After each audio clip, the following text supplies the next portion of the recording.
Hello. Good evening.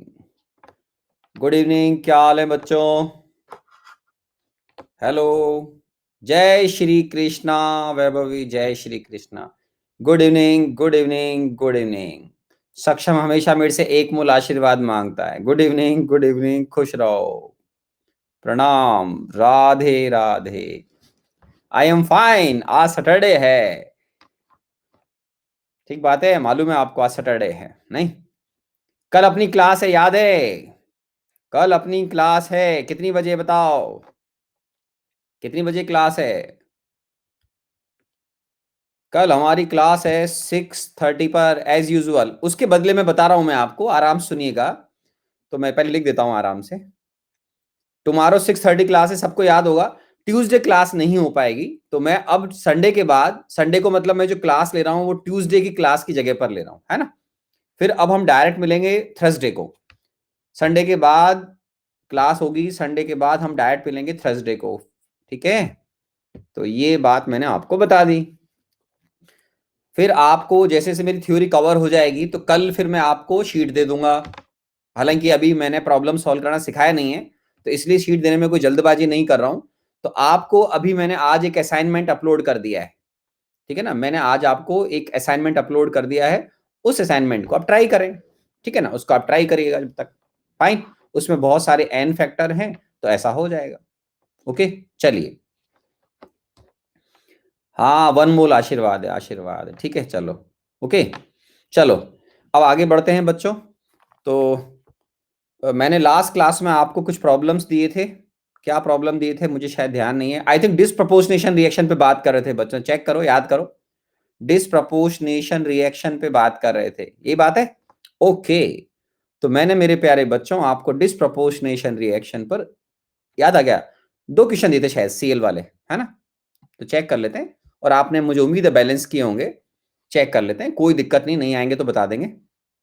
Cl2 एक तो ये दिया होगा मेरे बच्चों, Cl2 plus OH minus converting into Cl minus plus ClO minus. Check कर लीजिए आराम से। यही दिया था क्या? ओके। अब आराम से सुनना सारे बच्चे। अब सारे बच्चे, प्यारे बच्चों, my dear students, listen me carefully. इसके अंदर आपको जब भी डिसप्रपोर्शनेशन रिएक्शन में बैलेंस करना हो लॉजिकली, ये सब इलेक्ट्रोकेमिस्ट्री के अंदर भी हम पढ़ेंगे। एनोड कैथोड की रिएक्शन होती है, मतलब एक ऑक्सीडेशन इसमें हाफ रिएक्शन होती है और एक इसमें रिडक्शन हाफ रिएक्शन होती है। तो मैं हमेशा रिकमेंड करता हूं कि इस तरह की रिएक्शंस को आपको हमेशा, ऑलवेज, हाफ रिएक्शन मेथड से बैलेंस करना चाहिए। ओके, तो यहां पर मैंने आपको एक कॉन्सेप्ट भी सिखाया था लास्ट क्लास में कि एन फैक्टर का एक फॉर्मूला आया था, जो अब सब बच्चों को याद होना चाहिए। N1 into N2 upon N1 plus N2। याद आ जाएगा सबको, है ना? अब इसके अंदर क्या है कि अगर आपने जब बैलेंस भी किया होगा तो मैं आपकी हेल्प करता हूं कि आपने क्या किया होगा। एक तो ऑक्सीडेशन हाफ रिएक्शन लिखी होगी आपने, और लिखना भी चाहिए लॉजिकली।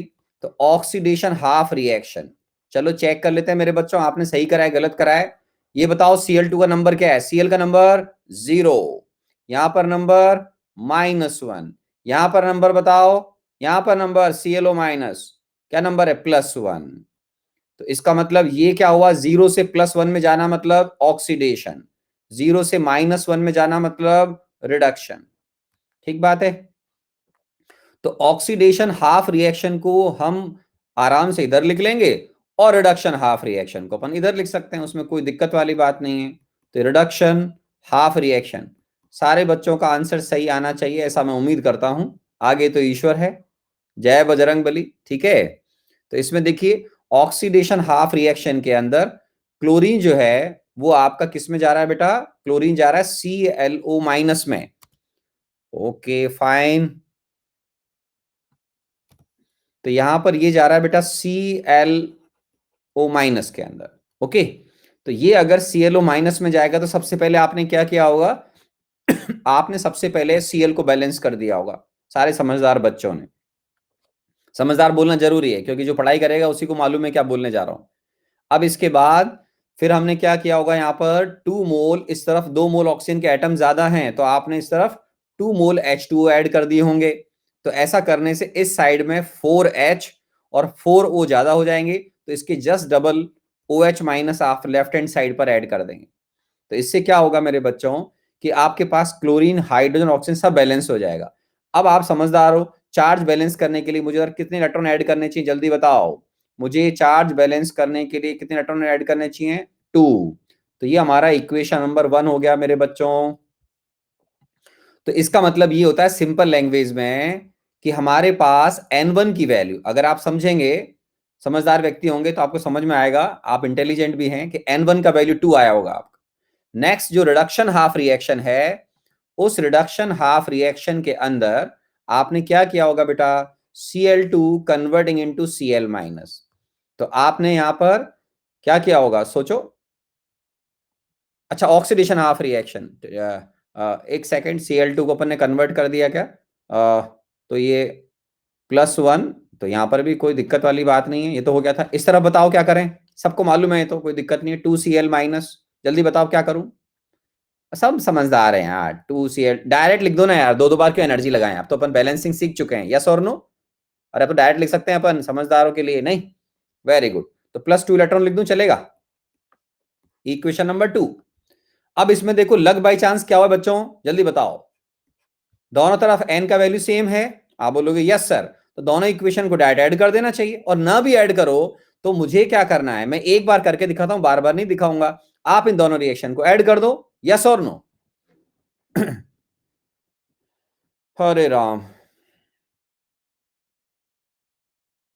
अच्छा सॉरी सॉरी सॉरी, मैंने इधर गलत लिख दिया था। अच्छा अच्छा, एक बच्चा सही बोल रहा है बेचारा, वो एक बच्चा सही बोल रहा था, मैंने गलती से इधर इलेक्ट्रॉन इधर लिख दी। ये एरो इस तरफ है ना, एक मिनट एक मिनट एक मिनट एक मिनट एक मिनट, एरो बड़ा कर देता हूँ, एरो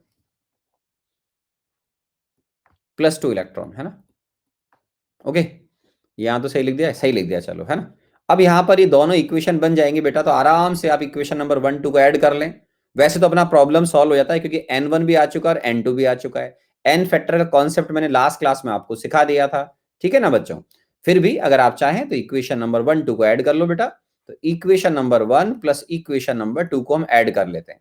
तो इक्वेशन नंबर 1 2 को ऐड करोगे, ऐड करो, Cl2 plus 4OH minus converting into 2Cl minus plus 2H2O plus 2 electron आ गया बेटा। और दूसरी रिएक्शन का अपन कलर चेंज करते हैं फटाफट। तो यहां पर प्लस Cl2 प्लस 2 इलेक्ट्रॉन, और ये क्या है? 2Cl minus. अब अपन क्या करेंगे जल्दी बताओ। तो इसके अंदर इलेक्ट्रॉन्स आप सब बच्चों ने कैंसिल कर दिए होंगे जय बजरंग बली बोलते हुए। तो इलेक्ट्रॉन्स कैंसिल हो गए और रिएक्शन बैलेंस भी हो गया होगा, यस और नो? तो बैलेंस कर दिया होगा आपने। 2Cl2 plus 4OH minus converting into 2ClO minus plus 2Cl minus plus 2H2O। Check कर लो, भूल चूक लेन देन माफ, ऐसा कई दुकानों पे लिखा होता है, ठीक है? तो भूल चूक लेन देन माफ देख लीजिए, लिखने में कोई दिक्कत हो आराम से चेक कर लीजिए। रिएक्शन बैलेंस है क्या? ये रिएक्शन बैलेंस है क्या मेरे बच्चों? है। आप चाहें तो इस रिएक्शन को 2 से डिवाइड भी कर सकते हैं, यस और नो? अरे अब हम चाहें तो इस रिएक्शन को 2 से डिवाइड भी कर सकते हैं, यस और नो? कर सकते हैं, ठीक है। तो यहां पर आपको ओवरऑल समझ में आएगा कि 2 मोल क्लोरीन को डिस्प्रोपोर्शनेट करने के लिए 2 मोल इलेक्ट्रॉन की रिक्वायरमेंट आई है। देखो आप आराम से देख लीजिए। तो 2 mole chlorine required 2 moles of electron for disproportionation. तो 1 मोल क्लोरीन को डिस्प्रोपोर्शनेट होने के लिए कितने मोल इलेक्ट्रॉन चाहिए जल्दी बताओ, जल्दी बताओ। तो यहां लिख रहा हूं मैं आगे आपके लिए, for 2 moles of chlorine disproportionation. Very good, शाबाश, जोश बहुत अच्छा है, very good. For 2 moles of chlorine disproportionation 2 moles of electrons are required, ठीक है? तो फॉर 1 मोल, आप जानते हैं एन फैक्टर हम 1 मोल के बेस पर डिफाइन करते हैं, required 1 mole of electron. So n factor, अब आप बताओ एन फैक्टर क्या हो गया? तो एन फैक्टर इस केस में हमारा हो जाएगा कितना, बताओ जल्दी बताओ, 1।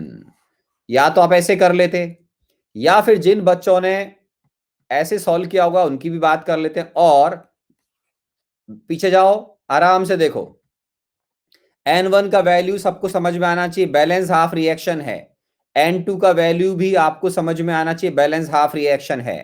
तो हम एग्जाम में कोई जरूरी नहीं कि डायरेक्ट सारी रिएक्शन बैलेंस करें, मल्टीप्लाई डिवाइड करें, सीधा सीधा n1 बताओ 2, सीधा सीधा n2 बताओ 2, तो n फैक्टर कितना हो गया मेरे बच्चों, n1 into n2 upon n1 plus n2, तो कितना आएगा ये 1।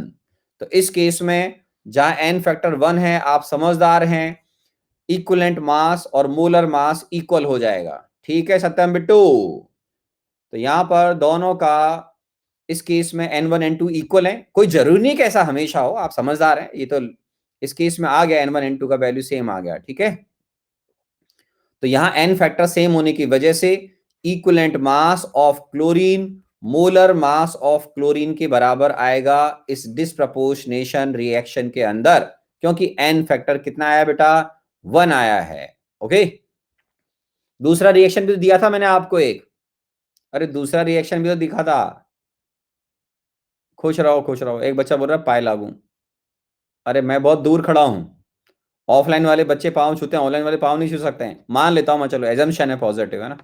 चलो अगला भी देख लेते हैं फटाफट, अगला जल्दी बताओ मेरे बच्चों क्या था, Cl2 प्लस बताना, OH माइनस ऐसे लिखा होगा बेसिक मीडियम में शायद, एक तो Cl माइनस का दिया हुआ है, एक ClO3 माइनस का दिया हुआ, चेक करो, यही दिया था क्या, हाँ करो झिंगा लालाओ मेरे प्यारे बच्चों, हाँ करो, ठीक बात है। तो अब तो प्रैक्टिस हो गई होगी बढ़िया, जो बच्चे पेशेंस रखेंगे बहुत सीखेंगे, और जो पेशेंस नहीं रखेंगे उनको मैं एक ही बात बोलता हूँ, गॉड ब्लेस यू, भगवान आपकी मदद करेगा। रिडक्शन हाफ रिएक्शन, अब मैं फटाफट बात करूंगा, चलो बताओ, ऑक्सीडेशन हाफ रिएक्शन में ऑक्सीडेशन कहाँ हो रहा है बेटा, ये हो रहा है ऑक्सीडेशन, जीरो से कहाँ जा रहे हैं अपन, +5, और रिडक्शन में कहाँ जा रहे हैं अपन बेटा, -1, ये रिडक्शन और ये ऑक्सीडेशन। ओके, तो फटाफट Cl2 प्लस बेसिक, या पहले डायरेक्ट लिखता हूं मैं, चलो ऐसे आप समझदार हैं, अपन ज्यादा टाइम नहीं लगेंगे इसके अंदर, जल्दी जल्दी बताओ। सबसे पहले फटाफट डायरेक्ट Cl को बैलेंस करते हुए लिख दो, क्या लिखूं मेरे बच्चों, 2ClO3 माइनस, इस तरफ 6O ज्यादा है, 6H2O, तो इसे डबल OH माइनस इधर ऐड कर दीजिए, 2OH माइनस, चार्ज बैलेंस करिए, 12 माइनस दिस, तो इधर कितने इलेक्ट्रॉन्स आएंगे सारे बच्चे जल्दी बताएंगे, फटाफट बताओ, 10 मोल्स इलेक्ट्रॉन आ जाएंगे इधर, तो ये रिएक्शन बैलेंस हो चुका है, काम की बात, डायरेक्ट n1 की वैल्यू 10 आ चुकी है भक्तों, जय शेरा वाली। ठीक है, दूसरी बात, इसमें डायरेक्ट सॉल्व कर लेंगे, Cl2 Cl माइनस में जा रहा है, 2Cl माइनस लिखो, +2 इलेक्ट्रॉन। ठीक है, तो यहां पर डायरेक्ट दिख रहा है कि n2 का वैल्यू 2 है, किसी भक्त को कोई दिक्कत, कोई दिक्कत नहीं होनी चाहिए। सो n factor in this disproportionation reaction, n1 into n2 upon n1 plus n2, तो यहां n1 की value 10, 2, 10 plus 2, 20 divide by 12, simple language में क्या लिख दूं, 5/3। सारे बच्चों का यही आया था क्या, सही से बताना, झूठ नहीं बोलना, सही से ही बताओ, झूठ नहीं बोलो, सबका यही आया था क्या, अब तो सब यही बोलेंगे मेरा भी यही आया था, हैं यही आया था, बोथ करेक्ट, चलो अच्छी बात है, बहुत बढ़िया बात है भाई, थोड़ा और एक केस दूं मैं आपको, चलो ठीक है, चलो आप बोलते हो मैं मान लेता हूँ, अच्छे बच्चे हैं। चलो कल संडे भाई, संडे संडे सब लोग सुबह उठकर एक्सरसाइज करेंगे, ठीक है, कल सारे बच्चे सुबह उठकर फ्रेश फ्रेश होकर आराम से बढ़िया पानी वानी पी के उसके बाद 30 मिनट डेली एक्सरसाइज करेंगे, डेली नहीं करेंगे तो कम से कम संडे जरूर करोगे, ओके। हाँ तो कल मेरी क्लास 12:30, कितनी बजे, शाम को है, मैं सुबह की बात कर रहा हूँ रे, सुबह 7 बजे उठ के एक्सरसाइज करना, कल मैं रनिंग करूंगा, साइकिलिंग नहीं करूंगा यार, साइकिलिंग 2 संडे से लगातार कर रहा हूँ, पौने 200 किलोमीटर ज्यादा चला चुका हूँ साइकिल, अब मैं कल रनिंग करूंगा, अब मेरे को बहुत दिन हो गए रनिंग करे हुए, ठीक है, नहीं ज्यादा नहीं करूंगा, 10-15 किलोमीटर ही करूंगा, वो मूड पे, क्या कल क्या मूड बनता है उस पर डिपेंड करेगा, 10 से कम मैं दौड़ता नहीं, आपको बता रहा है क्लास में, 10 किलोमीटर से कम दौड़ना तो फिर यार मतलब टाइम पास करने वाली बात, no no no, less than 10 kilometre, ये कौन है मुझे मरवाएगा, ये 5 के आगे इतनी जीरो लगा दी, कौन है ये तू मेरा दोस्त है कि दुश्मन है, कौन है ये, हर्ष ददलानी, हे भगवान, 5 के आगे उसने इतनी जीरो लगा रखी है, मेरे को जिंदगी भर दौड़ाएगा ये, सही है भाई, तो दोस्त है कि दुश्मन है, हैं? चलो ठीक है, कोई बात नहीं, बच्चे हैं भाई, कुछ भी करवा सकते हैं। Sir 7 PM class Chauhan sir की आज है। भैया मुझे नहीं पता थ्योरी क्लास उनकी 7 बजे कैसे हो सकती है। कोई दूसरी क्लास होगी, उससे मेरा लेना देना नहीं है भाई साहब। उस क्लास की रिकॉर्डिंग बाद में देख लेना आप। मेरी ऑफिशियल क्लास है 6:30 से 8। ठीक है ना, वो क्लास ये नहीं होनी चाहिए मेरे ख्याल से, है ना। तो चलो। हाँ, मेगा बैच की नहीं हुई क्लास यार, उससे क्या मतलब है। क्या बहाने ढूंढते रहते हो क्लास में से निकलने के, या आप आराम करने के। उन्होंने बोला सर बस छोड़ दो सर, है ना। मेगा में नहीं होगी। हाँ सही लिख रहे हैं बेचारे ईमानदार बच्चे, सही लिख रहे हैं, मेगा में नहीं होगी क्लास। चलो अब मैं आपको प्रॉब्लम दे रहा हूँ, आप इसको बैलेंस करो। टाइम के अकॉर्डिंग करना। ऑनलाइन है, चीटिंग तो करने दूंगा नहीं। चीटिंग क्या करोगे आप, तो बैलेंस करो कैसे भी करो। सामने देखो, अब मैं एक रिएक्शन दे रहा हूँ आपको, मेरे पास कागज पे लिखा हुआ है, जस्ट ए मिनट। ये प्रॉब्लम आपको अभी सॉल्व करनी है क्लास के अंदर। फॉस्फोरस है, ठीक है, बेसिक मीडियम में डिस्प्रपोनेट हो रहा है, और ये कन्वर्ट हो रहा है PH3 के अंदर, प्लस H2PO2 के अंदर। सारे बच्चे अब इस रिएक्शन को बैलेंस करेंगे। इनफैक्ट आप चाहें, या आप मुझे इसके अंदर इक्विवेलेंट मास भी निकाल सकते हैं कि what is the equivalent mass of phosphorus in this case. तो एन फैक्टर चाहिए मेरे को, काम की बात ये। और बैलेंसिंग भी चाहिए। बैलेंस भी करो इस रिएक्शन को, और बैलेंस करने के बाद मुझे एन फैक्टर भी बताओ। और कोई किसी को डिस्टर्ब नहीं करेगा, टाइम लीजिए अपना सॉल्व करने में, कोई दिक्कत नहीं है। दो हाफ रिएक्शन बनाओ, oxidation half reaction, reduction half reaction. जब आ जाए तो अपना ठेंगा दिखा देना, ठीक है ना, ठेंगा दिखा देना। हाँ, थोड़ी देर के लिए चैट ऑफ करूंगा मैं, नहीं तो फिर क्या बच्चे दूसरों को डिस्टर्ब करते हैं। ये बात भी ठीक है। आराम से अपनी प्रॉब्लम सॉल्व करिए, अपना टाइम लीजिए आराम से। दो पार्ट में डिवाइड करो मेरे बच्चों। ऑक्सीडेशन हाफ रिएक्शन,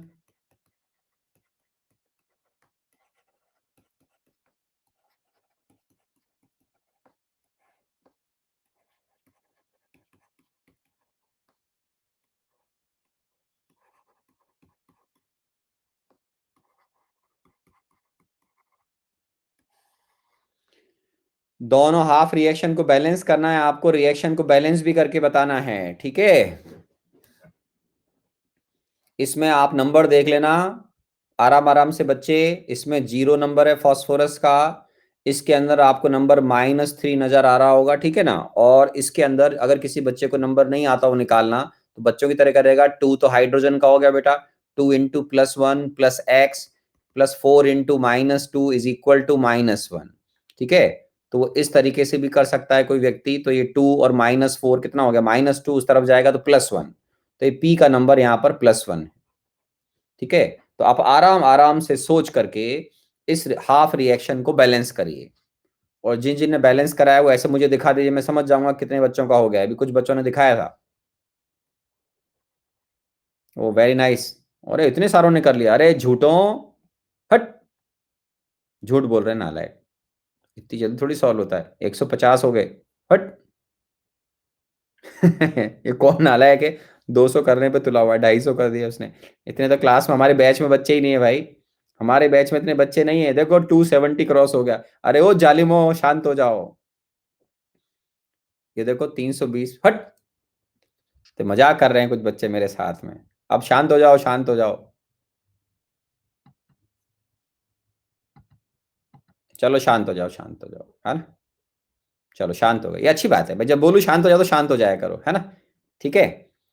तो इसमें एन फैक्टर कितना आ रहा है बच्चों, सॉल्व किया गया आपने? बताओ जल्दी बताओ, मुझे पता नहीं है ना।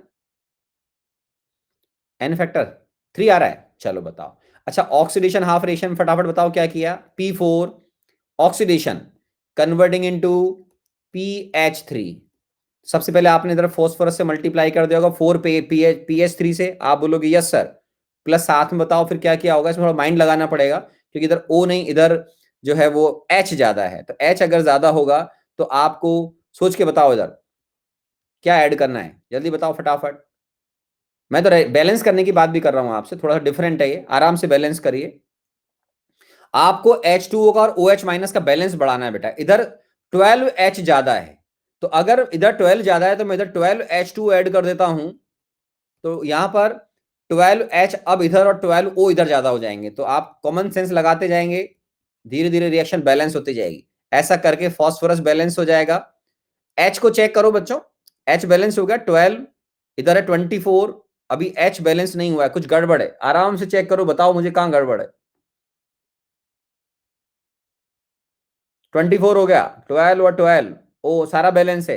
चार्ज बैलेंस करवाओ, चार्ज बैलेंस करवाओ। लेफ्ट हैंड साइड पर क्या ऐड करूं?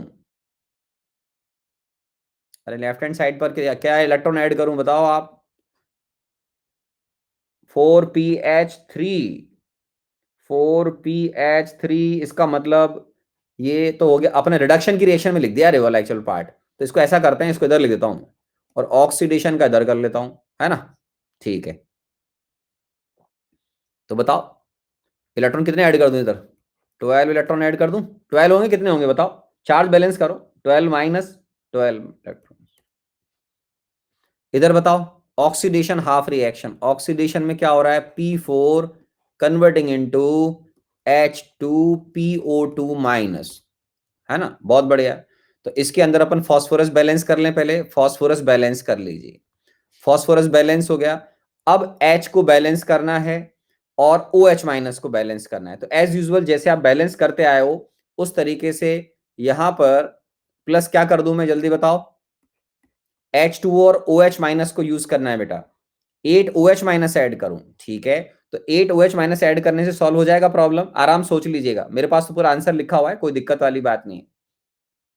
तो ये डायरेक्ट बैलेंस हो रहा है शायद, कि सर आप इस तरफ 8 OH माइनस ऐड कर दें तो ये चार्ज भी बैलेंस हो गया, और ये और बैलेंस चार्ज कर देते हैं बस, phosphorus balance, H balance, O balance, electron balance कर देते हैं।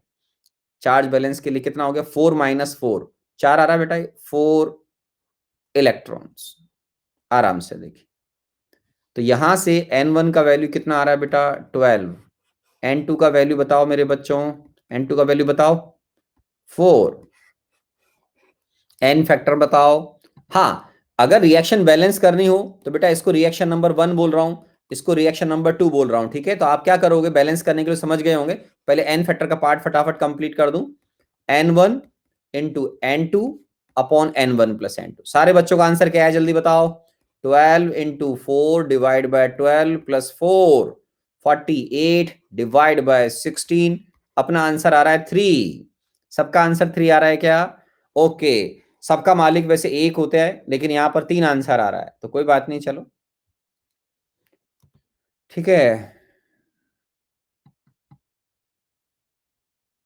अब ये खत्म हो गया, इसके बाद अपन फटाफट, अब बैलेंस तो आप कर लोगे, मैं छोड़ रहा हूं इसको, ठीक है ना? बैलेंस कर लोगे ना? क्या करते हैं बैलेंस करने के लिए बताओ? इलेक्ट्रॉन 12 है, इधर 4 है, फटाफट equation number 1 plus equation number 2 को किससे मल्टीप्लाई करोगे बेटा? 3 से। Very nice. और ऐसा करने से रिएक्शन बैलेंस हो जाएगी। छोड़ दूं आपके लिए?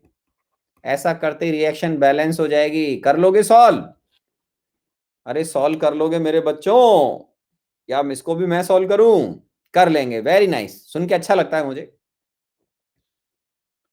सुन के अच्छा लगता है। कर लो चलो, है ना? तो ये कर लीजिए, अगला प्रॉब्लम दे दूं फटाफट? अगला प्रॉब्लम दे दूं?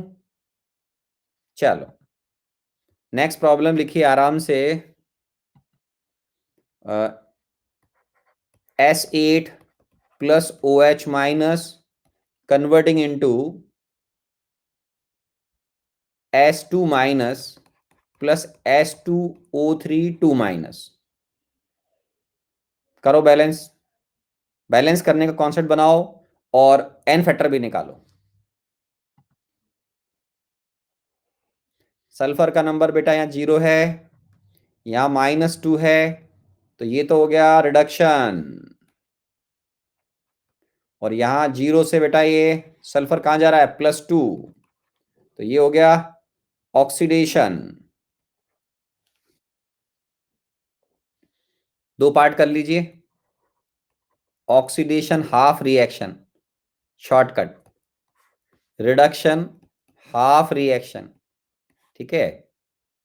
तो अब ऑक्सीडेशन की रिएक्शन को अलग कर लो बेटा, S8 converting into S2O3 2 minus, इधर लिख लो S8 converting into S2 minus. अपनी प्रॉब्लम सॉल्व करें, आराम से करें, कोई दिक्कत नहीं है, ठीक है। बैलेंस भी आप कर लोगे, कोई दिक्कत वाली बात नहीं।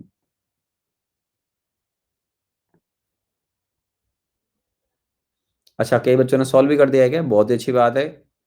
क्या आ रहा है इसका एन फैक्टर? क्या लिखा है एक बच्चे ने? एन फैक्टर 4 लिखा है। ओके, चेक कर लेते हैं बेटा, चेक करें भाई। एक ने क्या लिखा है? 3.2। एक का 4 आ रहा है, एक का 8 आ रहा है। ओ माय गॉड, अलग अलग आ रहे हैं एन फैक्टर। 3, 8, वाह, कमाल, अलग अलग आ रहे हैं। चेक कर लेते हैं, चलो फटाफट मेरी हेल्प करें। S8 है यहाँ पर, तो S8 के लिए इधर कितने, किससे मल्टीप्लाई करूं? 4 से मल्टीप्लाई कर दूं मेरे बच्चों, तो यहां से सल्फर बैलेंस हो जाएगा। अब इस तरफ कितने O ज्यादा हो गए? 4 × 3 12 ज्यादा हो गए, तो मैं क्या करूंगा? 12H2 इधर ऐड कर दूंगा, ठीक है ना, और डबल OH माइनस इधर ऐड कर दूंगा, तो 24OH माइनस, ये भी ऐड कर देंगे। इसके बाद चार्ज बैलेंस करेंगे मेरे बच्चों, तो इधर तो है 24 और इधर है 8, तो इसको बैलेंस करने के लिए कितने इलेक्ट्रॉन ऐड करूं? 16 मोल्स ऑफ इलेक्ट्रॉन मुझे ऐड करने पड़ेंगे, तो ये भी ठीक है। अब ये तो हो गया हमारा इक्वेशन नंबर 1। इधर बताओ मेरे बच्चों, इधर क्या करूं? 8 से आराम से मल्टीप्लाई करो, सल्फर बैलेंस, ये तो आराम से बैलेंस हो गया। इधर क्या है मेरे बच्चों, जल्दी बताओ, इस तरफ ही क्या है? बैलेंस कितना है? 16 माइनस है, तो यहां पर कितना ऐड कर दूं इलेक्ट्रॉन? जल्दी बताओ, लेफ्ट हैंड साइड पर इलेक्ट्रॉन्स कितने ऐड कर दूं? आप बताओ। 16 इलेक्ट्रॉन, श्योर? 16 इलेक्ट्रॉन इधर ऐड कर दिए। क्या ये दोनों हाफ रिएक्शन बैलेंस हैं? क्या ये दो हाफ रिएक्शन बैलेंस हैं? ओके, तो इक्वेशन नंबर 1, इक्वेशन नंबर 2, तो अगर हम इक्वेशन नंबर 1 में, बताओ बताओ, इक्वेशन नंबर 1 में 2 को ऐड कर देंगे तो रिएक्शन बैलेंस हो जाएगी क्या? हाँ करो या ना करो? इक्वेशन नंबर 1 और 2 में ऐड कर दें, रिएक्शन बैलेंस हो जाएगी? तुम बताओ, मुझे क्या मालूम, मेरे पास तो रिएक्शन बैलेंस हो जाएगी आराम से, हो जाएगी। ठीक है भाई, अब एन फैक्टर निकालो। N1 into N2 upon N1 plus N2, ठीक है, सॉल्व कर लोगे। 16 × 16 डिवाइड बाय 32, तो ये तो 8 आ रहा है मेरे बच्चों, सबका 8 आ रहा है क्या? सब बच्चों का आंसर 8 आ रहा है क्या? यार 3 भी तो आ रहा था ना किसी का, किसी का आंसर 3 नहीं आ रहा था क्या बच्चों? आया था यार किसी का 3, नहीं आया था किसी का 3, 8 ही आया था सबका। ओके, चलो तो खैर, तो ये प्रॉब्लम भी सॉल्व हो गया फिर तो, है ना। 3.2 आया था किसी का, चलो कोई बात नहीं। अरे अपना तो 8 आ गया ना, अरे अपना तो आ गया ना, कोई दिक्कत नहीं है। चलो, तब आगे बढ़ते हैं। तो अपने को अब आराम से बैलेंसिंग वैलेंसिंग करना आ गया है। अब मैं आपको एक दो इंटरेस्टिंग चीजें बता देता हूँ, आराम से देखो। चलो तुम लोग एक पार्ट और सॉल्व करो। अब रिएक्शन को बैलेंस नहीं करना है, बैलेंस नहीं करना है, डायरेक्ट आंसर पूछूंगा बस मैं, जिसको आ गया सो ठीक, नहीं आया तो ठीक, बस। मुझे अब कोई बैलेंसिंग नहीं करवानी है, डायरेक्ट आपको N1 N2 देखते हुए अगर आंसर आ जाए तो ठीक, नहीं तो आराम से बैलेंस करते रहना। ये एक डिस्प्रपोर्शनेशन रिएक्शन है, मुझे केवल आंसर चाहिए बस, एन फैक्टर। N1 N2 निकालो, मुझे एन फैक्टर से मतलब बस, डायरेक्ट यहां पर सॉल्व करो।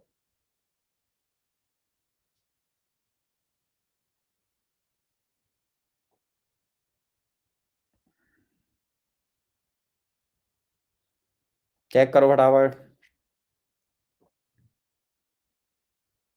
1 आ रहा है, वेरी गुड। चेक कर लेते हैं मेरे बच्चों। तो सबसे पहले अब हम ज़्यादा टाइम नहीं लेंगे इसके अंदर, ये बहुत समय ले चुके हैं बेटा अपन इसके ऊपर। ये -1 चल रहा है, यहाँ O का नंबर -2 है, और यहाँ पर O का नंबर 0 है, तो सारे बच्चे समझदार हैं। -1 से 0 जाना क्या हो गया? ऑक्सीडेशन नंबर बढ़ रहा है, ऑक्सीडेशन। ये क्या हो गया? रिडक्शन। अब जो बच्चे समझदार हैं उनको फटाफट समझ में आएगा, इसमें N1 का वैल्यू जब H2O2 H2O में जाएगा तो चेंज है 1 का। 1 mole this compound contains 2 moles of oxygen atom, तो N1 का वैल्यू डायरेक्ट 2 आएगा। N2 का वैल्यू भी निकाल लो। O -1 से 0 में जा रहा है, तो यहां पर इसका N2 का वैल्यू कितना आएगा 2, तो आप डायरेक्ट सॉल्व कर लीजिए, this into this divide by 2 + 2। Answer बन आ रहा है क्या सारे बच्चों का? सारे बच्चों का आंसर बनाना चाहिए इसमें, ठीक है ना? तो अब अपन ने बहुत सारी प्रैक्टिस कर ली है। अब मैं जो इंटरेस्टिंग बात बोलने जा रहा हूं वो आप आराम से सुनना। वो क्या है कि ये तो डिस्प्रपोर्शनेशन रिएक्शन है। आप बोलोगे यस सर, तो ये तो सेल्फ रिडॉक्स होता है। डिस्प्रपोर्शनेशन रिएक्शन है ये, तो इसको बोलते हैं हम सेल्फ रिडॉक्स। अपने आप ही रिडॉक्स हो रहा है, तो बैठे बैठे गिवन सब्सटेंस में एक एलिमेंट ऑक्सीडाइज हो रहा है और साइमल्टेनियसली उसी का रिडक्शन हो रहा है इसके अंदर, ठीक है ना? तो अब हम इसके अंदर आगे बढ़ते हैं और जो मैं बोल रहा हूं वो सुनना अब। व्हेन, अब केयरफुली सुनो सब बच्चे, चैट बॉक्स पे कोई कुछ नहीं लिखेगा, ठीक है? When H2O2 reacted with other substance, जब H2O2 मेरे बच्चों किसी और सब्सटेंस से रिएक्ट करेगा तो उस समय अपने को ध्यान रखना है कि इसका एन फैक्टर हम कैसे इंटरप्रेट करेंगे। Listen me carefully. तो when H2O2 react with other substance, मतलब जब ये टाइट्रेशन में पार्टिसिपेट करेगा। फॉर एग्जांपल आप इसकी टाइट्रेशन कर रहे हैं किसी के साथ में, फॉर एग्जांपल टाइट्रेशन कर रहे हैं किसी के साथ में, तो ये या तो ऑक्सीडाइज होगा या रिड्यूस होगा। तो सामने आराम से देखना मैं क्या बोलना चाहता हूं, अब इसको आराम से सुनिए। H2O2 मान लीजिए किसी रिएक्शन के अंदर, एक मिनट में एरो और बड़ा कर दूं, स्पेस छोड़ देता हूं यहां पर, आप अपने आप देखना, खुद फिल इन द ब्लैंक्स अपन कर पाएंगे 1 by 1 प्लस। अब इसके सामने कौन है इसकी बात करेंगे, पहले आराम से सुन लीजिए कि यहां पर मान लो H2O2 जो है वो -1 से ये O2 में जा रहा है, तो आप बोलोगे 0 में जा रहा है सर, बहुत बढ़िया। तो ये -1 से 0 में जा रहा है। क्या हो रहा है इसका? ऑक्सीडेशन। अगर इसका ऑक्सीडेशन हो रहा है तो सामने वाले को क्या कर रहा होगा ये सोचो। सामने वाला सब्सटेंस ये ऑक्सीडाइज हो रहा है, तो इसका मतलब इसके सामने कोई ऐसा सब्सटेंस है जो इसको ऑक्सीडाइज कर रहा है, तो उसका नाम है ऑक्सीडाइजिंग एजेंट और ऑक्सीडेंट बोलते हैं। क्या बोलते हैं? ऑक्सीडेंट। तो ऑक्सीडेंट इसको ऑक्सीडाइज कर रहा है, तो इस रिडॉक्स के अंदर H2O2 क्या करेगा आप सोचो। H2O2 क्या कर रहा है, किस तरीके से काम कर रहा है? As a oxidant, as a reductant, क्योंकि ये ऑक्सीडाइज हो रहा है तो सामने वाला सब्सटेंस रिड्यूस हो रहा होगा, तो इस रिएक्शन के अंदर ये कैसे काम कर रहा है? एज ए रिडक्टेंट, ठीक है? तो अब आप मुझे आराम से बताओ, जब रिडॉक्स होगा तो सामने ऑक्सीडाइजिंग एजेंट कौन है पता नहीं, वो तो जो भी होगा, लेकिन साथ में प्रोडक्ट भी कुछ ना कुछ बन जाएगा। लेकिन ये जब रिडक्टेंट है तो इसका एन फैक्टर क्या हो गया? अब इतना सोचो बस, अपनी ट्यूबलाइट जलनी चाहिए अब कि सर इसका n factor as a reductant जब रिडॉक्स में पार्टिसिपेट करता है तो इसका एन फैक्टर कितना होना चाहिए? 1। हट, पागल कहेंगे, जल्दबाजी में आंसर देंगे, जबरदस्ती गलत का आंसर, उठपटांग आंसर देने लग जाते हैं। अब बताओ 1 और 2 आंसर दे रहे हैं, सोचने का तो मतलब ही नहीं है कि सोचो मत, बस आंसर दिए जाओ, कुछ तो आंसर देना है ना। इसका एन फैक्टर क्या आएगा? ये देखो, एक बच्चे को देखो, वो -1 आंसर दे रहा है। हे भगवान, एन फैक्टर ना माइनस होता है कभी भी? कुछ तो लिखना है बस, है कुछ तो लिखने से काम थोड़ी चलता है भाई मेरे। तो यहां पर H2O2 में O का नंबर -1 है। तो जो बच्चे जल्दबाजी में आंसर दे रहे हैं, अकल के दुश्मन मत बनो मेरे प्यारे बच्चों। इसमें H2O2 क्या हो रहा है? इसमें H2O2 ऑक्सीडाइज हो रहा है, समझे? तो ये O-1 से अगर 0 में जाएगा तो चेंज हुआ 1 का, and 1 mole this compound contains 2 mole of oxygen atom, तो इसका एन फैक्टर होगा 2।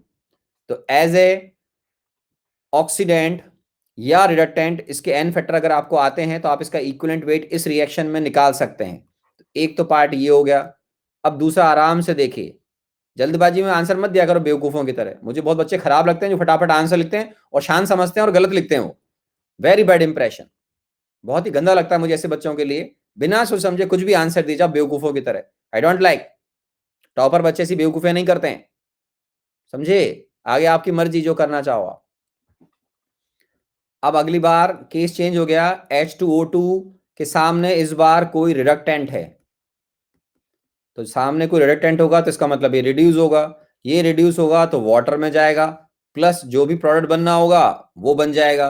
तो H2O2 के अंदर O का नंबर -1 है, यहां पर नंबर -2 है।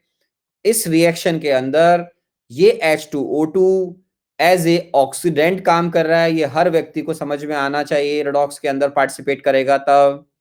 अब यहां पर एन फैक्टर इस बार कितना आएगा? क्या इस बार भी गलत आंसर दोगे? अब बताओ इसका एन फैक्टर। हाँ, सुन के अच्छा लगा कि सब बच्चों का आंसर 2 आ रहा है।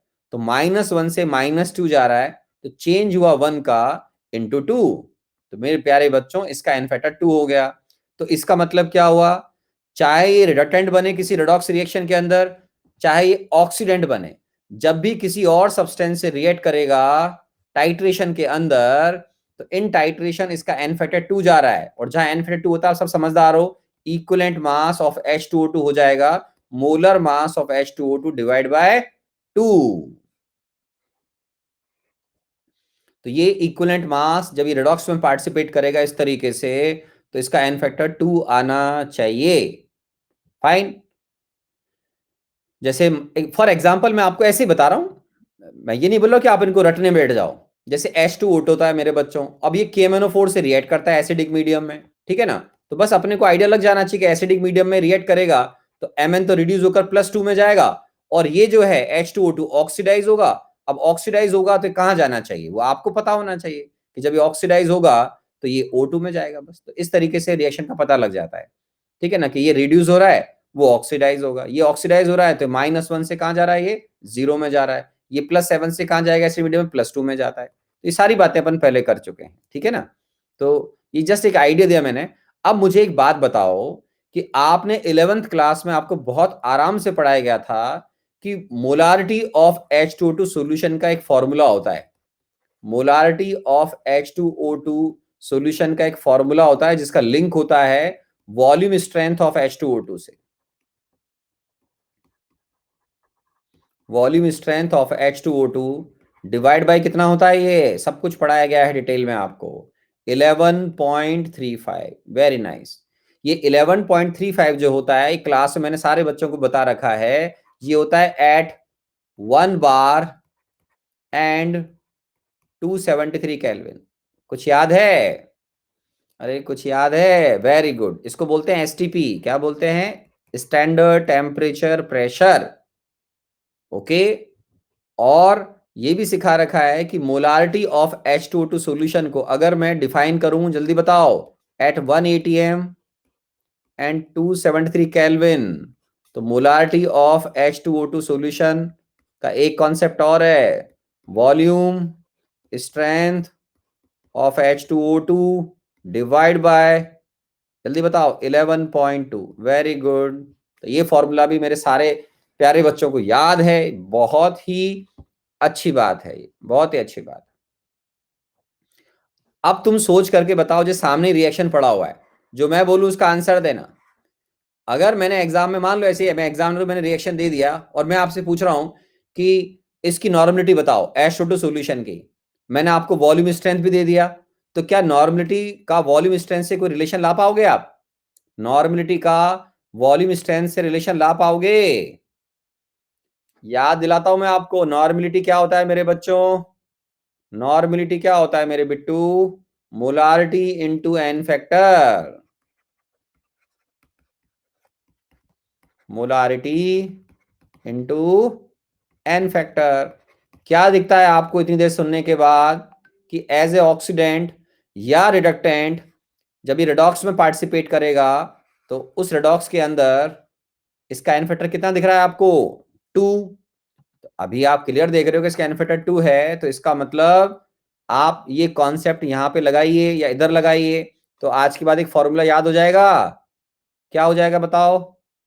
इस कॉन्सेप्ट को लगाओ और यहां रख दो, मोलारिटी की जगह नॉर्मिटी डिवाइड बाय एन फैक्टर उधर चला जाएगा। तो इसको मैं रीअरेंज करके उस तरफ लिख रहा हूं आपको, normality, normality of H2O2 solution. ठीक है बच्चों, volume strength of H2O2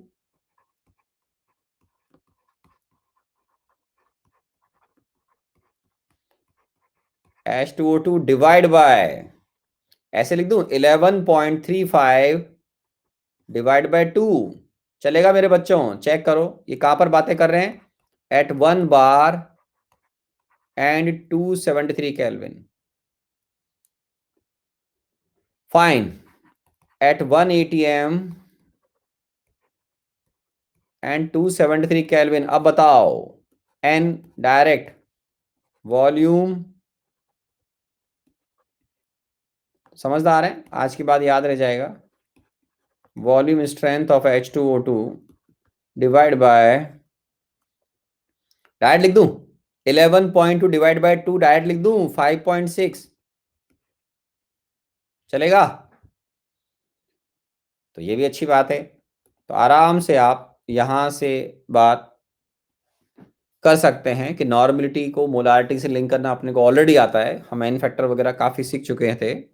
that's very good कि हमने सारे डिफिकल्ट केस के बारे में भी बातें कर ली, है ना। अब मैं आपको जिस पॉइंट पर बात करना चाहता हूँ, रेडॉक्स में कुछ स्पेशल टाइप की प्रॉब्लम्स में वो कॉन्सेप्ट काम आएंगे। क्या है बता रहा हूँ मैं आपको, देखिएगा।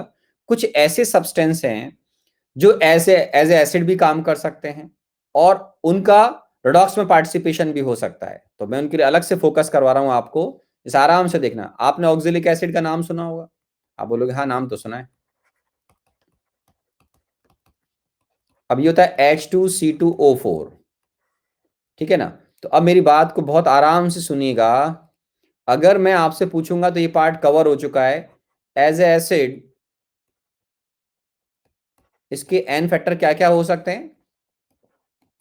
तो इसके as a n factor, as a acid, तो आप बोलोगे इसके एन फैक्टर दो होते हैं सर, या तो 1 होगा या फिर 2 होगा। 2 इसके लिए मैक्सिमम हो सकता है as a acid n factor, ठीक बात है। अब ये जो H2C2O4 है, आराम से सुनिएगा। H2C2O4 जब रेडॉक्स में पार्टिसिपेट करता है मेरे बच्चों, ये खुद ही एसिड है, तो ये CO2 में कन्वर्ट होता है, ठीक है ना। इसमें कार्बन का जो नंबर है मेरे बच्चों वो होता है +3 और यहां नंबर होता है मेरे बिट्टू +4। तो यहां पर इसका एन फैक्टर कितना आएगा? Carbon converting from +3 to +4 state, तो चेंज हो जाएगा 1 into 2। तो मैं डायरेक्ट चाहूं तो लिख दूं, आप समझदार हैं, 2 आएगा। तो इसका एन फैक्टर आता है 2। क्या हो रहा है? ये ऑक्सीडाइज हो रहा है। तो ऑक्सीडाइज ये हो रहा है तो सामने वाले को क्या करेगा? रिड्यूस करेगा। तो मैं यहां लिख रहा हूं एज ए रिडक्टेंट, कि अगर आप एज ए रिडक्टेंट, जब ये रिडॉक्स में पार्टिसिपेट करेगा मेरे बच्चों, कौन? H2C2O4। ये क्या बेवकूफ, अरे ये कौन बेवकूफ से क्वेश्चन कर रहा है? बेटा चुप रहा करो अगर कुछ नहीं मालूम हो तो, है ना। अननेसेसरी क्यों लिखते हो यार? परिचय मत दिया करो कि भाई अभी बहुत कुछ नहीं आता है, बहुत ही कम आता है। ये कौन प्यारा बच्चा लिख रहा है ये? Aniket sir, in acidic medium में क्या होता है? अरे बेवकूफ, एसिडिक मीडियम ही तो है, खुद एसिड है वो। पागलों जैसी बातें कर रहा है। ऐसे क्वेश्चन करेंगे नालायक कहीं के, दिमाग खराब कर देते हैं बिल्कुल। पढ़ने लिखने से मतलब नहीं है क्या तुम्हारा? ये ऑक्सिलिक एसिड बोल रहा हूं, पानी में डिसॉल्व करोगे तुम्हें लगता नहीं है H+ देगा? इतना आयनिक पढ़ के आ रहे हो। मना करता हूं मत लिखा करो चैट बॉक्स में फालतू कहीं के, टाइम वेस्ट करते हैं दूसरे लोगों का। लिखने से मतलब है कंसंट्रेट करो अपने स्टडी के ऊपर। स्टडी पे कंसंट्रेट नहीं करते नालायक कहीं के। इतना क्लियर लिखा हुआ है ऑक्सिलिक एसिड, एसिड आयनिक पड़ा हुआ है, पानी में डिसॉल्व होगा H+ देगा, एसिड में क्या होगा? बेवकूफ कहीं के। ऐसे क्वेश्चन क्यों करते तुम? मतलब लिखा हुआ है क्लियर, टाइम वेस्ट करना है बस। कुछ तो पूछना है बस, कुछ तो लिखना है। Very bad attitude. क्यों भाई? क्या नाम था इसका? अभिनव, क्या नाम था तुम्हारा? ऐसे लिखते हो क्या तुम? हैं, टाइम पास कर रहे हो, पढ़ाई कर रहे हो क्लास के अंदर? मेरी क्लास के अंदर अननेसेसरी मत लिखा करो, पहले बोल रहा हूं चैट बॉक्स पे। डिसिप्लिन पसंद है मतलब पसंद है, और डिसिप्लिन में रहा हूं लाइफ में, इसलिए बहुत आगे हूं दूसरे लोगों से। Very simple. और अनअकैडमी पढ़ाने के टाइम भी सिलेक्टेड है, बस पहले बोल रहा हूं एकदम, सभी साथियों को मालूम है। मैक्सिमम 50 आवर्स, बस 50-60 घंटे से मेरे पढ़ाने के टाइम भी नहीं है मेरे पास। ऑफलाइन के बच्चे मेरे अलग हैं, ठीक है। तो मैं आपको जब बोलता हूं पढ़ाता हूं, आराम से सुनना नहीं है, बस कुछ तो लिखना है चैट बॉक्स पे। अरे क्यों लिखना है भाई चैट बॉक्स पे? इतना क्लियर लिखा हुआ है ऑक्सिलिक एसिड, सुनने को तैयार नहीं है। एज ए एसिड एकदम क्लियर लिखा हुआ है, रिएक्टेंट में पार्टिसिपेट करेगा। तो इतनी अकल तो लगाओ कि जब वो पानी में पटकोगे इसको, ये रिडॉक्स में जब पार्टिसिपेट करेगा, और जब मैं बोल रहा हूं CO2 में कन्वर्ट होगा, तो तुम्हें लगता नहीं है एसिड H+ देगा इस सॉल्यूशन के अंदर?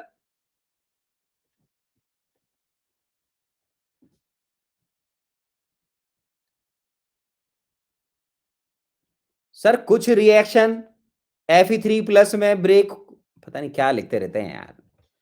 Fe3+ में ब्रेक होता है, उसमें पूछ रहा था सर सॉरी फॉर मिसअंडरस्टैंडिंग। तूने कहाँ लिखा Fe3+ भाई? और Fe3+ कहाँ से आ गया यहाँ पे? क्यों मेरे बच्चे, तेने लिखा है अनिकेत कुमार झा, कहाँ इसमें Fe3+ आ गया बेटा इसके अंदर? ये बता पहले तो तू। चल मान ले मेरे को गलत फहमी होगी, तेने कुछ गलत लिख दिया, चल मेरे को गलत फहमी हो गई, तू बता इसमें Fe3+ कहाँ है पहले तो ये बता। नहीं डांट रहा हूँ, चलो हटाओ, नहीं डांट रहा हूँ इस बच्चे को, मासूम बच्चा है, चलो मान लेते छोटा बच्चा है, मान लेते 10th क्लास का बच्चा है। अब बता बेटा इसमें Fe3+ कहाँ है?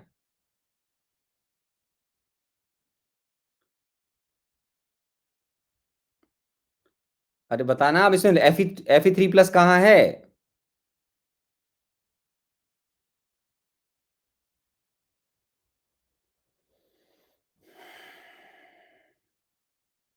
अरे तो डांट नहीं रहा हूँ भाई, मैं तो सिखा रहा हूँ यार, जो पढ़ाता हूँ कंसंट्रेट होकर पढ़ा करो।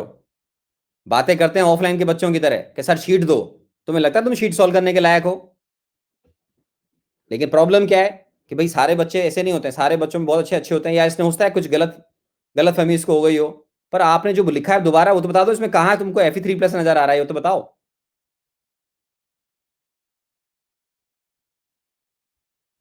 इसमें कहाँ Fe3+ है तो बता दो भाई।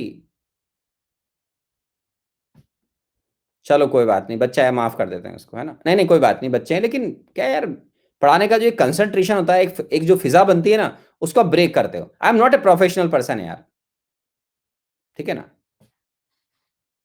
फाइन कि मैं बोलूं नहीं नहीं बेटा कोई बात नहीं, बेटा आपने लिखा एसिड, आपने नहीं पढ़ा बेटा, कोई बात नहीं, आंखें फूट गई होंगी, या एसिड लिखा है बेटा, कोई बात नहीं, पानी में एसिडिक एसिड मिलाएंगे, आप पढ़ के आए नहीं होंगे कि वो पानी को एसिडिक कर देगा, कोई बात नहीं बेटा, है ना? आईआईटी मेंस और एडवांस क्रैक करने के लिए कंसंट्रेशन का लेवल बहुत अच्छा रखना पड़ेगा आपको, समझे? वो बच्चे अच्छे नहीं होते जो हर बात में डाउट पूछते हैं, कुछ ना कुछ लिखते हैं।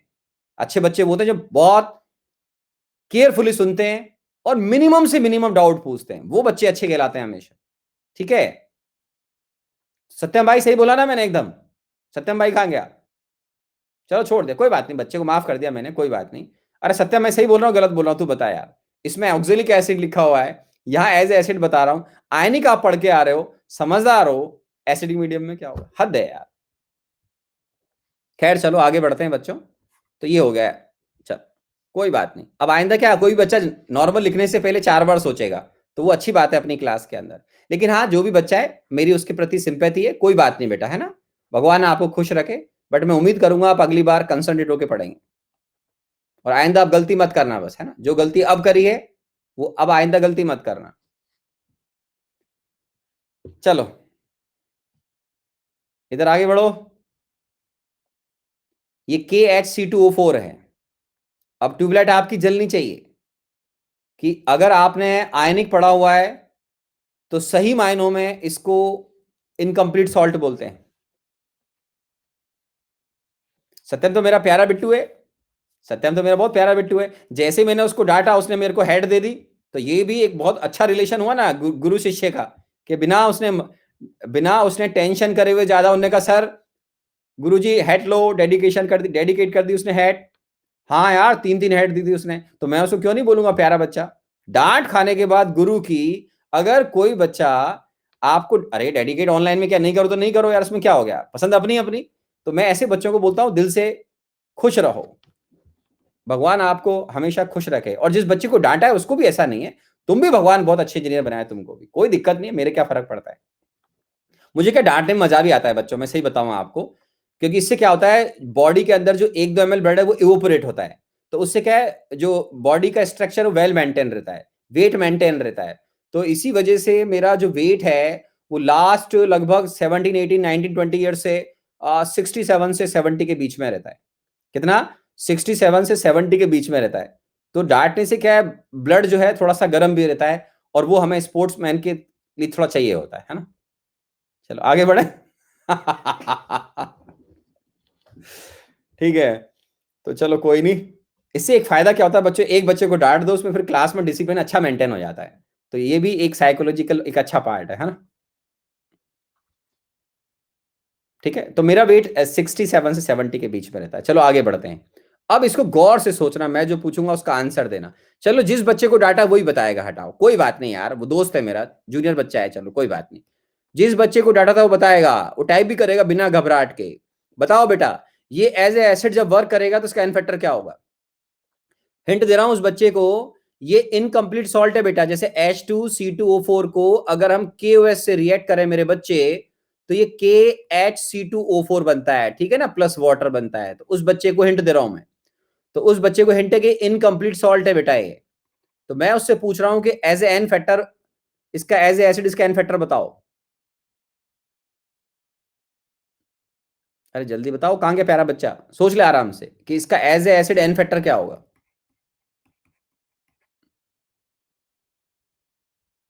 बताओ बताओ, एज ए एसिड इसका एन फैक्टर वो प्यारा बच्चा बताएगा।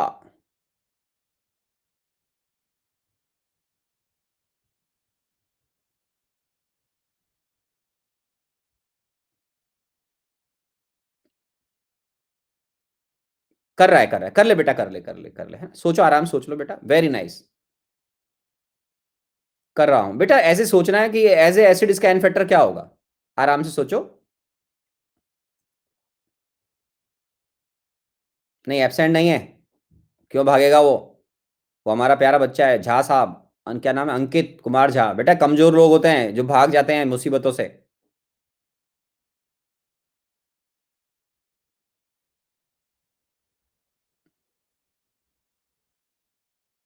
हाँ, he is a good student now, बिल्कुल सही बात है।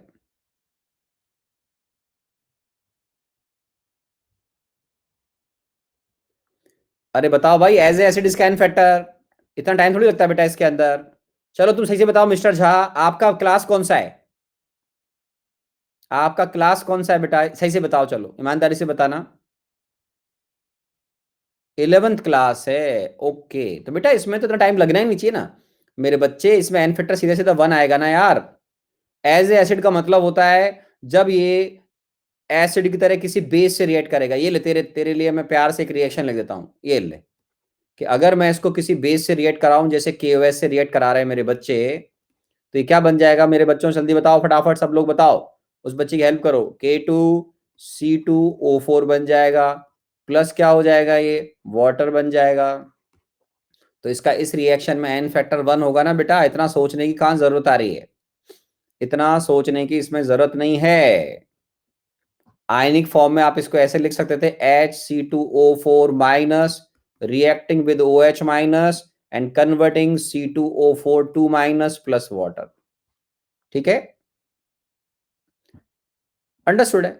चलो अब तुम बताओ, बाकी बच्चे बताएंगे कि एज ए बेस, अगर क्या ये एज ए बेस काम कर सकता है क्या? क्या मैं आपको हिंट दे रहा हूं कि H2C2O4 एक वीक डाइप्रोटिक एसिड है। हिंट दे रहा हूं मैं आपको कि एक वीक डाइप्रोटिक एसिड है। तो क्या इसका हम as a n factor, as a base दे सकते हैं कि एज ए बेस इसका एन फैक्टर क्या होना चाहिए? आप बताएं, सारे बच्चे बताओ, इसका as a base n factor क्या होगा? 2, 1। 1 ज्यादा बता रहे हैं बच्चे, एक ने 2 लिखा है बस। हाँ, हमारा दूसरा बिट्टू भी आ गया भाई। 1 ही आएगा यार, 2 कहां से आ जाएगा?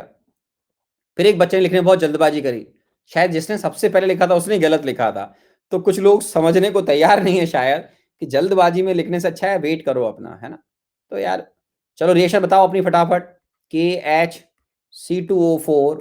देखो भाई, अगर बेसिक्स को स्ट्रांग नहीं करोगे तो दिक्कत हो जाएगी तुम्हें आने वाले टाइम में। HCl लिख दूं बच्चों, तो एज ए बेस यहाँ पे काम करेगा, तो एक H प्लस गेन कर लेगा ना, ये H2C2O4 में कन्वर्ट हो जाएगा, प्लस KCl बन जाएगा। तो इसका एन फैक्टर कितना आएगा? 1। Number of moles of H plus gained by 1 mole of substance. Okay, तो मेरे प्यारे बच्चों इसमें इसका एन फैक्टर 1 आएगा। अब दोबारा बताओ, ये तो हुआ एसिड और as a acid as a base. Offline में हमारे अच्छे बच्चे जिन पार्ट में 10 सेकंड लगाते हैं, वहां मुझे 1 1 मिनट लग रहा है आपको बताने में। पर चलो कोई बात नहीं, अच्छे बच्चे सीख रहे हैं, ये सुन के अच्छा लग रहा है। और अच्छी बात क्या है, डांट खाने के बाद क्लास छोड़ के नहीं भाग रहे हैं, ये अपने बीच में एक स्ट्रांग बॉन्ड बन रहा है। तो ये बड़ी अच्छी बात है। पता लगा डांट खा के भाग गए, उन्होंने कहा ओहो हमारे ड्रैकुला सर डांट रहे हैं हमको, नहीं तो बेचारे डर के मारे भाग जाए, है ना। That's very good. हाँ, strong chemical bonding, very nice, very nice. चलो अब ये बताओ, ये रिडॉक्स में जब पार्टिसिपेट करेगा तो क्या होगा, फटाफट काम की बात करते हैं। चलो, जिस बच्चे को डांटा था वही बताएगा, उसको हिंट दे रहा हूं। कि HC2O4 जब रिडॉक्स में पार्टिसिपेट करेगा तो ये भी CO2 में कन्वर्ट होता है। चलो, हिंट दे दिया फटाफट। तो ये कार्बन यहां पर आपको मालूम होना चाहिए +3 में है, यहां पर कार्बन +4 में है। तो इसका एन फैक्टर बताओ जब रिडॉक्स में पार्टिसिपेट करेगा। व्हेन पार्टिसिपेट इन रिडॉक्स, तो बताओ। एन फैक्टर 2 आएगा। Very good, very good, very good. चलो, बहुत अच्छी बात है। तो ये पार्ट आपको आ गया। अब मैं जो पूछूंगा आपको उसका आंसर देना है, ठीक है, सारे बच्चों को। अब मैं एक कंपाउंड दे रहा हूं आपको, ये हाइड्रेटेड कंपाउंड है। तो इसको मैं लिख रहा हूं आपको H2C2O4। आराम सोचना। चलो, मैं एक पोल करवाता हूं इस क्वेश्चन पे, ठीक है ना। पर मैं चैट बंद करूंगा, नहीं तो फिर आप एक दूसरे को डिस्टर्ब करोगे ना। मैं एक क्वेश्चन कर रहा हूं, मैं आंसर दूंगा आपको, डोंट वरी। 3K2C2O8 8H2। आराम से देख लीजिएगा। H2C2O4.3K2C2O8।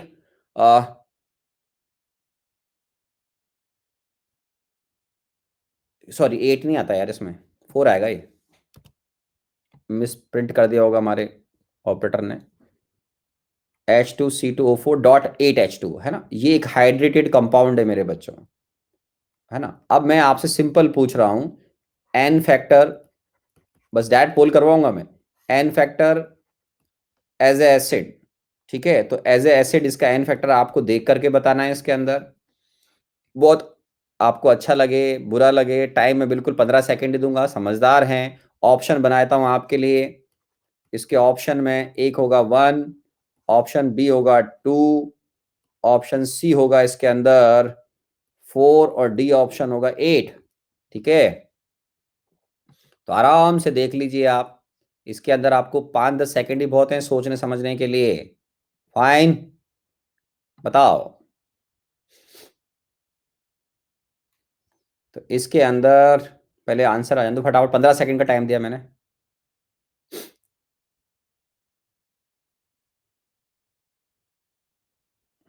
टाइम खत्म। तो ये बहुत सिंपल क्वेश्चन था।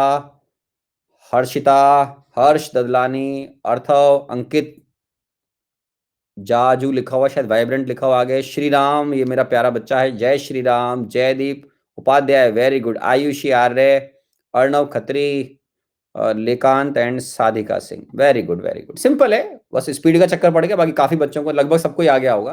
बेटे, 1 mole, 1 mole this compound contains, ये एक हाइड्रेटेड कंपाउंड है। 1 mole this compound contains 1 mole of oxalic acid, 3 moles of potassium oxalate and 8 mole of water, and 8 mole of water.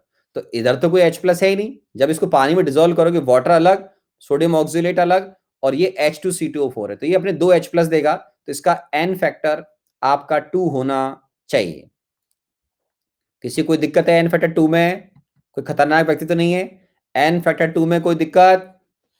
अब आपको दूसरा बताना है। कोई दिक्कत? चलो ठीक है, दूसरा बताना आप। कि जब ये रिडॉक्स में पार्टिसिपेट करेगा मेरे बच्चों, ठीक है ना, तो एन फैक्टर एज रिडक्टेंट, अब ये बताना है। आंसर दे रहा हूं मैं आपको। 2, ऑप्शन बी 4, और सोचने दीजिए मुझे, 6, D 8। ठीक है, आराम से बताएं, पोल करवा रहा हूं मैं आपके लिए। निकाल लीजिए आराम से। सोचने का टाइम भी दे रहा हूं आपको, इस बार 30 सेकेंड दे रहा हूं मैं आपको, 30 सेकेंड आराम से सोच लीजिए।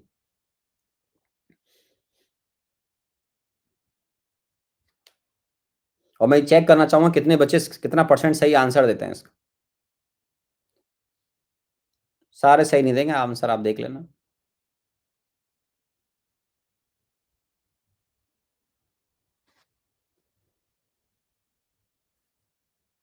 चलो और सोच लो, 15 सेकंड टाइम और बढ़ाता हूं मैं आपके लिए। काफी बच्चे इसको गलत करेंगे, आप देखना। आ हा 43% मैक्सिमम बच्चों ने आंसर दिया है, 43%।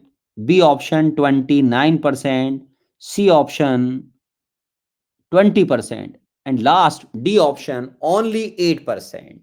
ओनली 8%।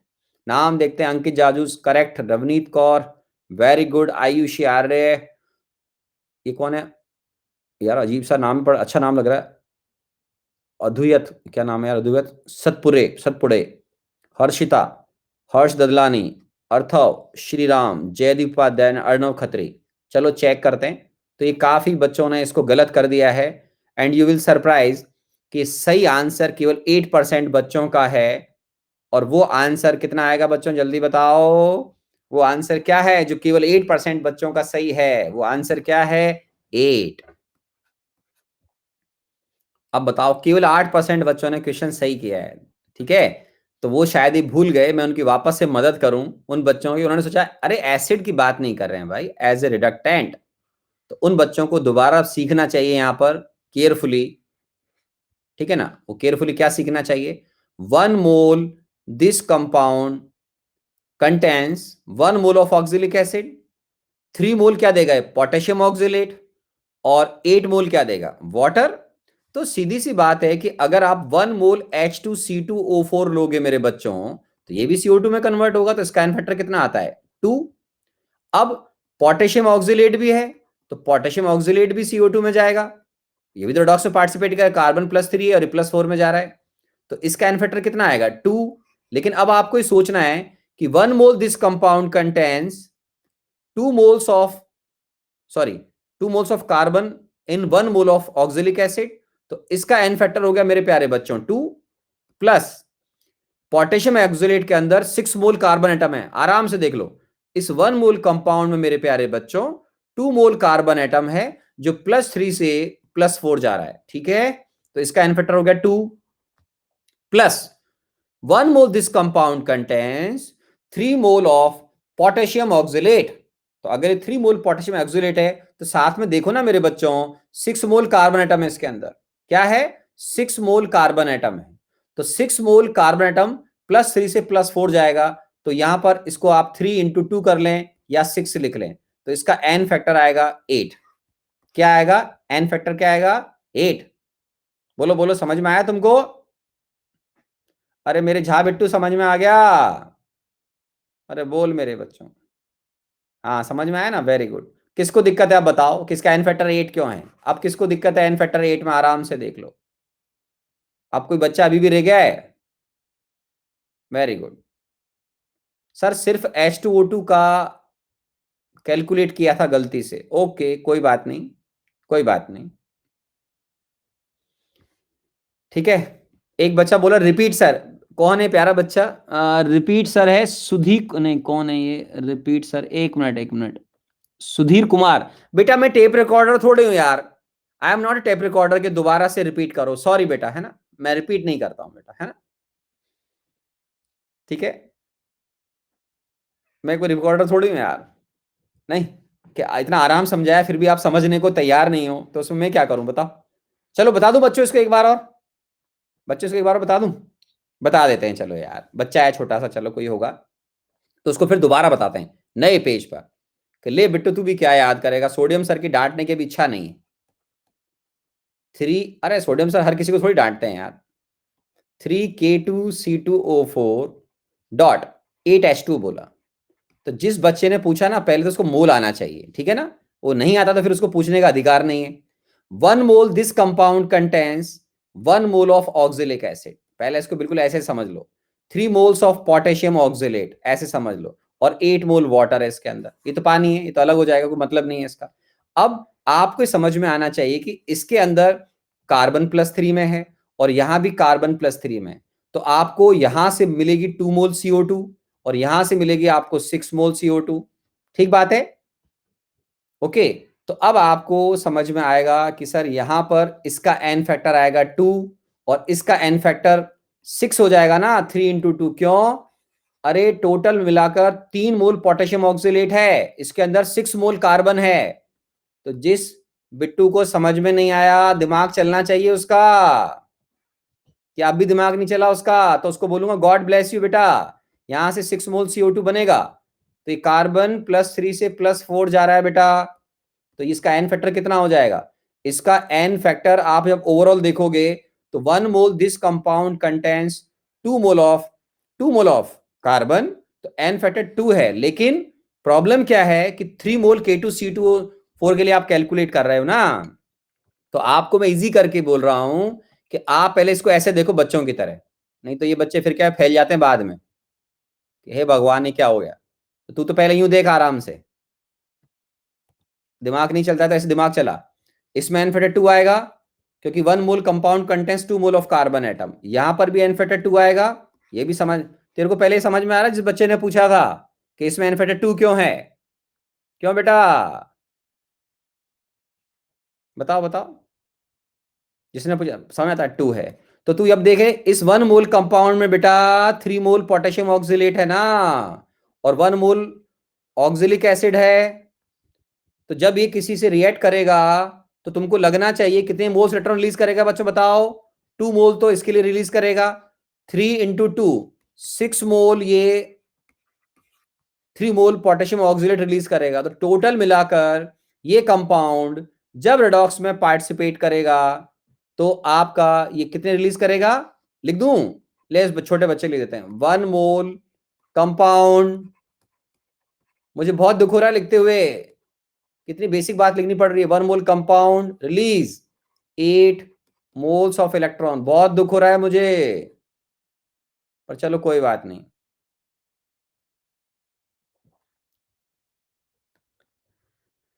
लिख दिया भाई उसके लिए। अब मत पूछना 8 कहां से आया, दोबारा बताऊं 8 कहां से आया? मैं बेहोश भी हो सकता हूं, कल मुझे दौड़ना है।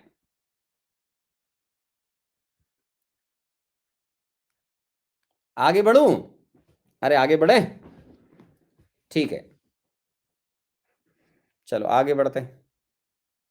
और चलो एक बात सुनो, अब आराम सुनना। फॉर, सारी रिएक्शन के लिए बात नहीं कर रहा हूं, फॉर जनरल केमिकल रिएक्शन,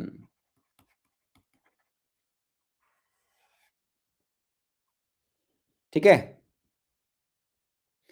अरे ओ मेरे बच्चे राजदीप सर, इस साल आपका आयरन मैन का कंपटीशन कब है? 15 अगस्त, कजाकिस्तान।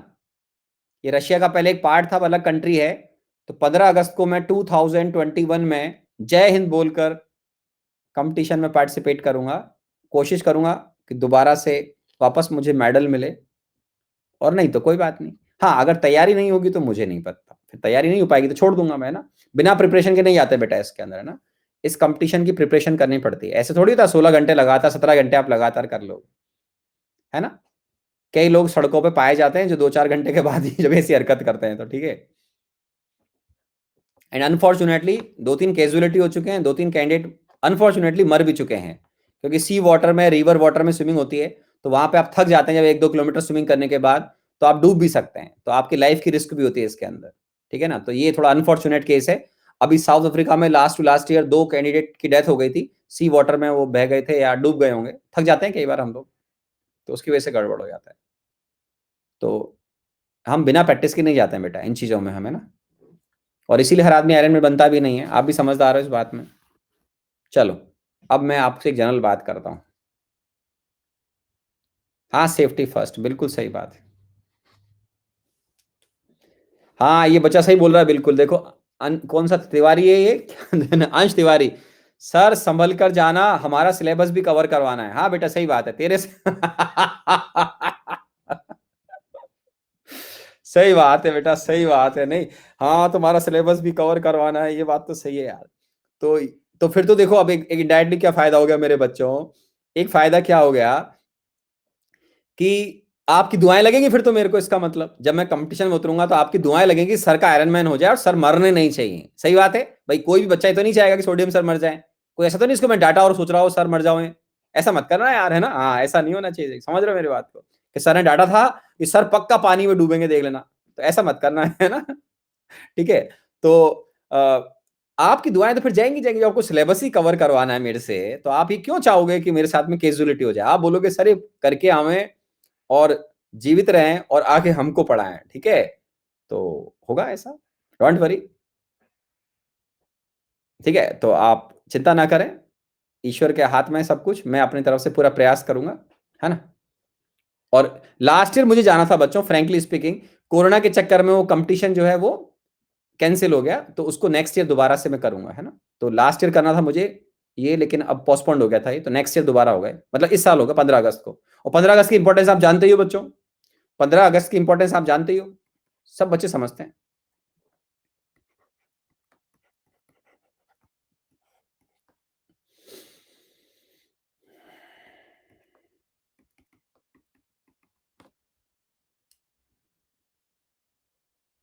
आप सुनिएगा आराम से, ए प्लस बी कन्वर्ट होंगे बेटा प्रोडक्ट के अंदर, ठीक है मेरे प्यारे बच्चों? अब इस जनरल केमिकल रिएक्शन में देखिए, आराम सुनना, ये बैलेंस नहीं है अभी, अनबैलेंस रिएक्शन, ओके? मैं ये नहीं बोल रहा हूं कि आप इनको बुरी तरीके से रटना है, याद करना है, ऐसा नहीं बोल रहा हूं मैं, जस्ट एक आइडिया दे रहा हूं मैं आपको, है ना? अब ये जो अनबैलेंस रिएक्शन होती है, इसमें मान लो मेरे बच्चों आपको ये पता लग गया कि इसका एन फैक्टर क्या है। जनरल रिएक्शन मतलब जब दो रिएक्टेंट आपको लग रहे हैं वो रिएक्ट कर रहे हैं और प्रोडक्ट बना रहे हैं, ठीक है? अभी अनबैलेंस रिएक्शन है। यार ये कौन बच्चा इमोजी बना रहा है रे? इसमें क्वेश्चन करने वाली क्या बात है? कंफ्यूज है कोई बच्चा? हे भगवान, इसमें क्या दिक्कत है भाई? अभी तो मैंने कुछ पढ़ाना शुरू ही नहीं करा इसमें तो, है ना? तो आराम से देखिए, मान लो मेरे बच्चों इसके अंदर इसका जो एन फैक्टर है, ए का एन फैक्टर वो वन, एन फैक्टर है एन वन, इसका जो एन फैक्टर है बी का वो मान लीजिए मेरे बच्चों एन टू है, एन टू है, ठीक है? इमोजी ऑफ कर दें, ये ठीक रहेगा, ये लीजिए। कुछ बच्चों क्या मजा आता है, शैतानी कर रहे हैं, बदमाशी करने में मजा आता है उनको, तो चलो कोई बात नहीं, बच्चे हैं, है ना? हमेशा नहीं डांटता हूं बच्चों को। तो अब देखिए एन फैक्टर, एक बेसिक कॉन्सेप्ट आपको याद है मेरे बच्चों कि हम इलेक्ट्रॉन एक्सचेंज को बराबर करते थे ऑक्सीडेंट और रिडक्टेंट के केस में, उसका नंबर था ऑक्सीडेशन नंबर मेथड, अपन ने पढ़ा हुआ बैलेंसिंग ऑफ रिडॉक्स में।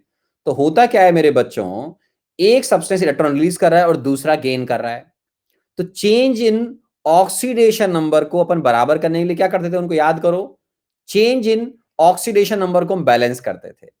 तो वो ऑब्वियसली अगर आप इनको क्रॉस मल्टीप्लाई करोगे, सामने देखो N2A प्लस N1B अगर आप कर दोगे तो जो भी प्रोडक्ट्स बनेंगे ये, तो ये इससे क्या आपकी रिएक्शन बैलेंस हो जाती है, या बैलेंस होने के लिए कोई आपको हिंट मिल जाएगा, फिर कॉमन फैक्टर वगैरह होता है आप कैंसिल कर देना, तो ये आपकी बैलेंस रिएक्शन हो जाती है। मैं पहले एक सिंपल एग्जांपल नॉन रिडॉक्स का देता हूं, है ना?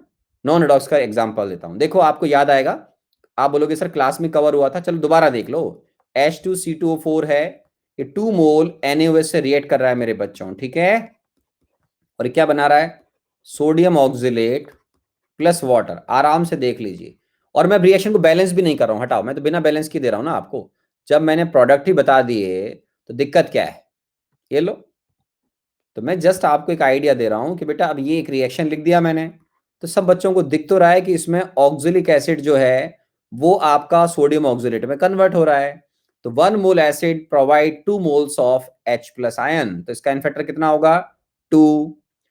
2 मोल, यहां पर आप देखिए आराम से NaOH है, उसके पास होता ही है 1 मोल NaOH के पास 1 मोल OH है, तो इसका इनफैक्टर कितना हो जाएगा? 1। तो आप इनके इनफैक्टर क्रॉस मल्टीप्लाई करो, तो H2C2O4 plus 2NaOH converting into क्या हो जाएगा बेटा? ये Na2C2O4, साथ में वाटर बैलेंस कर लो, तो आपको समझ में आएगा कि एन फैक्टर को क्रॉस मल्टीप्लाई करने से रिएक्शन बैलेंस हो जाएगी। ठीक है, आराम से देख लीजिए, कोई दिक्कत नहीं, ये तो नॉन रिडॉक्स है, ये तो नॉन रिडॉक्स है। मैं रिडॉक्स का भी एग्जांपल ले लेता हूं, अभी क्या दिक्कत आ रही है, मैं आपको एक रिडॉक्स का भी एग्जांपल ले लेता हूं आराम से, ठीक है ना? तो एक पहले एक सिंपल एग्जांपल कोड करते हैं अपन, आराम से देखिए। V2O5 है, सारे बच्चे सामने देखना आराम से, कैल्शियम है बेटा सामने, है ना, कौन है, कैल्शियम है, और ये VO में कन्वर्ट हो गया और ये कैल्शियम ऑक्साइड में कन्वर्ट हो गया, ठीक है। ये रिएक्शन बैलेंस नहीं है, आपको दिख रहा होगा, आराम से चेक कर लें आप, ये रिएक्शन बैलेंस नहीं है। आप बोलोगे हाँ नहीं है सर, अब इसमें आराम से मुझे आप एन फैक्टर देख के बताओ, और इसमें भी एन फैक्टर आप देख सकते हैं, समझदार हैं।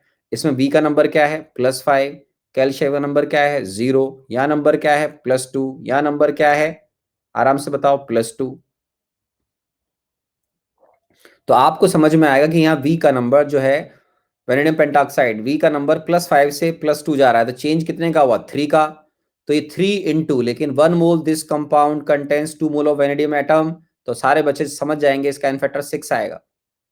और यहाँ पर शायद मैंने कुछ गलत लिख दिया था, तो ये आराम से इसका एन फैक्टर बताइए, इसका एन फैक्टर बताओ बेटा, 0 से कहाँ जा रहा है, +2, तो इसका एन फैक्टर कितना आएगा, 2।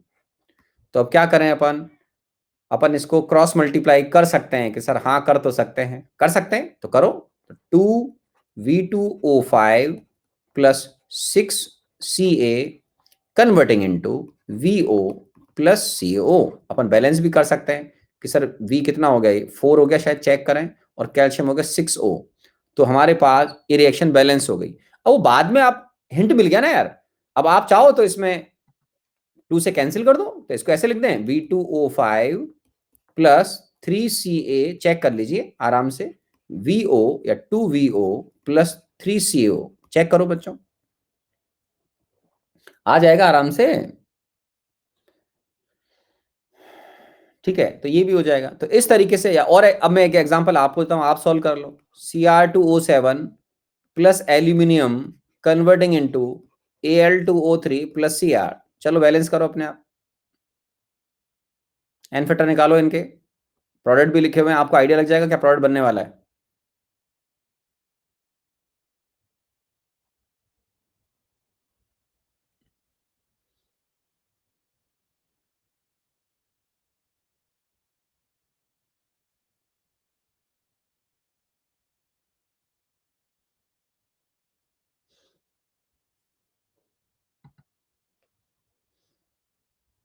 डन हो गया।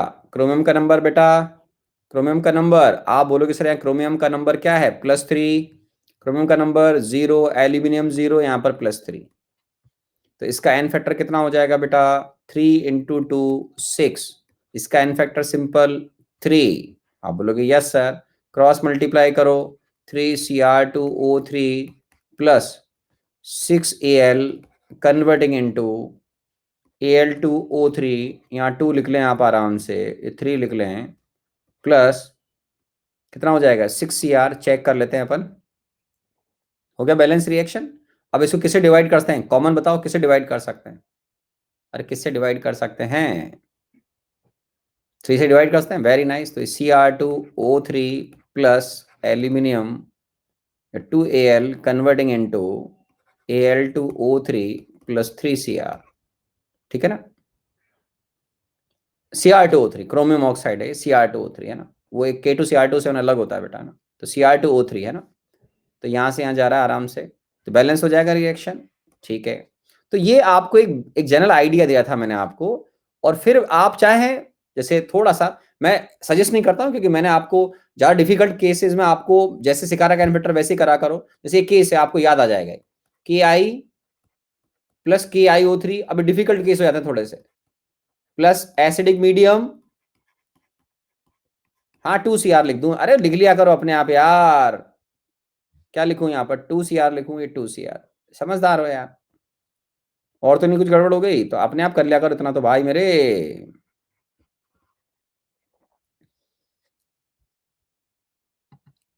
हाँ जैसे अभी रिएक्शन है मेरे बच्चों, ठीक है, अब इसके अंदर क्या होता है, यहाँ पर आयोडीन भी बनता है, बैलेंस नहीं करता हूँ मैं, बिना बैलेंस के देता हूँ आपको, तो बता रखा है मैंने क्लास के अंदर ये आपको, ठीक है। तो ये आयोडीन वगैरह बन जाता है इसमें, और साथ में यहाँ पर KCl वगैरह बन जाते हैं, और वाटर बन जाता है, ठीक है ना।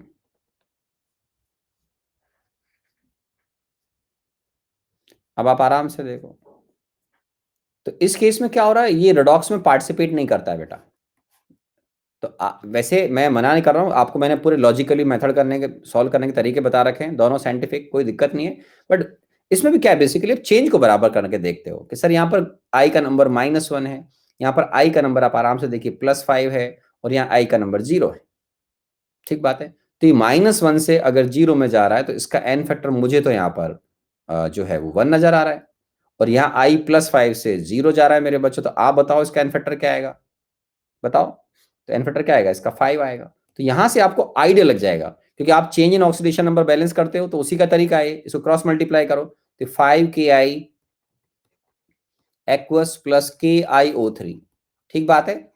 तो यहां से अब आपको बैलेंस करने का आइडिया लग जाता है कि सर ठीक है, फिर तो अब आप यहां पर एक्चुअल में आयोडीन को बैलेंस कर लोगे तो 3 आयोडीन बैलेंस हो जाएगी, ठीक है ना। और साथ में ये आपका जो KCl है वो 5 + 1 6 है, तो 6 KCl हो जाएगा। और बाकी फिर आप देखते हो कि पानी इसके अंदर 3 आएगा सर, तो उसके अकॉर्डिंग हम रिएक्शन को और बैलेंस कर सकते हैं। फिर इसमें 6 KCl आने की वजह से यहाँ पर ये 6 HCl आता है। धीरे धीरे फिर वो रिएक्शन आप अपने आप बैलेंस कर सकते हैं। बहुत कुछ अपन इन पर बातें कर चुके हैं। तो 3H2L।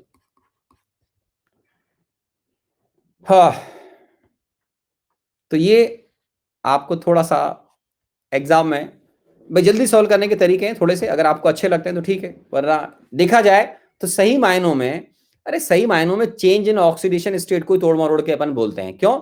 इसमें चेंज कितने का है बच्चों? आप बोलोगे हाँ सर बात तो सही है लॉजिकली, तो इसमें चेंज कितने का है? अरे इसमें चेंज कितने का है बताओ? 1 का है। इसमें चेंज कितने का भाई आप बताओ? 5 का है। तो चेंज को बराबर कैसे करते हैं पहले सिखा रखा है, बात खत्म हो गई, बात खत्म हो गई। ठीक है, चलो फाइन। अरे काम खत्म हो गया ये सारा, चलो बहुत बढ़िया। ओके, तो हमारा एक पार्ट तो ये फिनिश हो गया बच्चों। ओके, तो हम इस तरीके से भी बात कर सकते हैं। अब मुझे सोचने थोड़ा सा क्या रह गया, अब हम रिडॉक्स के न्यूमेरिकल सॉल्व करने का बेस बनाएंगे। उससे पहले मैं थोड़ा सा आपको नॉलेज के लिए एक पार्ट बता रहा हूं बच्चों, नॉलेज के लिए, एग्जाम में पूछते नहीं है, बट अगर आप थोड़ा सा ध्यान रख सकते हैं तो अच्छी बात है। बताऊं कि नहीं बताऊं, आप बताओ। मैं ऑफलाइन में तो बताता हूं बच्चों को, मैं ऑफलाइन में बता, थोड़ा सा बता दूं तो सुन लीजिएगा आराम से।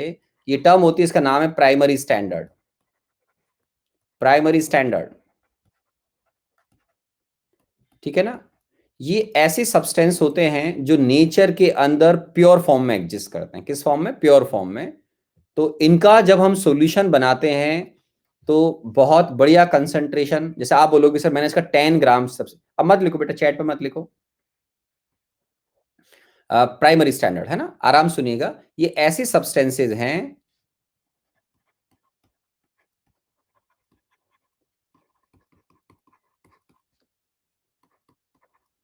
Substances exist in 100% pure form,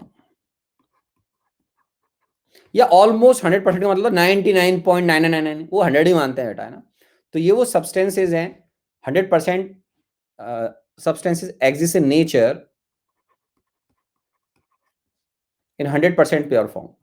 ये 100% प्योर फॉर्म में एग्जिस्ट करते हैं बच्चों। इसका मीनिंग क्या होता है कि जैसे तुमने इनका एक सैंपल लिया मेरे बच्चों, और आपने बोला सर मैंने 20 ग्राम लिया है किस सब्सटेंस का, तो अगर आपने उसका 20 ग्राम अगर लिया है तो उसको पानी में डिजोल्व कर रहे हो अपन। अब मैं उसका सोल्यूशन बनाने वाला हूं, तो हम ऐसे सब्सटेंसेस जिनका हम सोल्यूशन बनाते हैं, मैं उनकी बात कर रहा हूं टाइट्रेशन के अंदर इनका।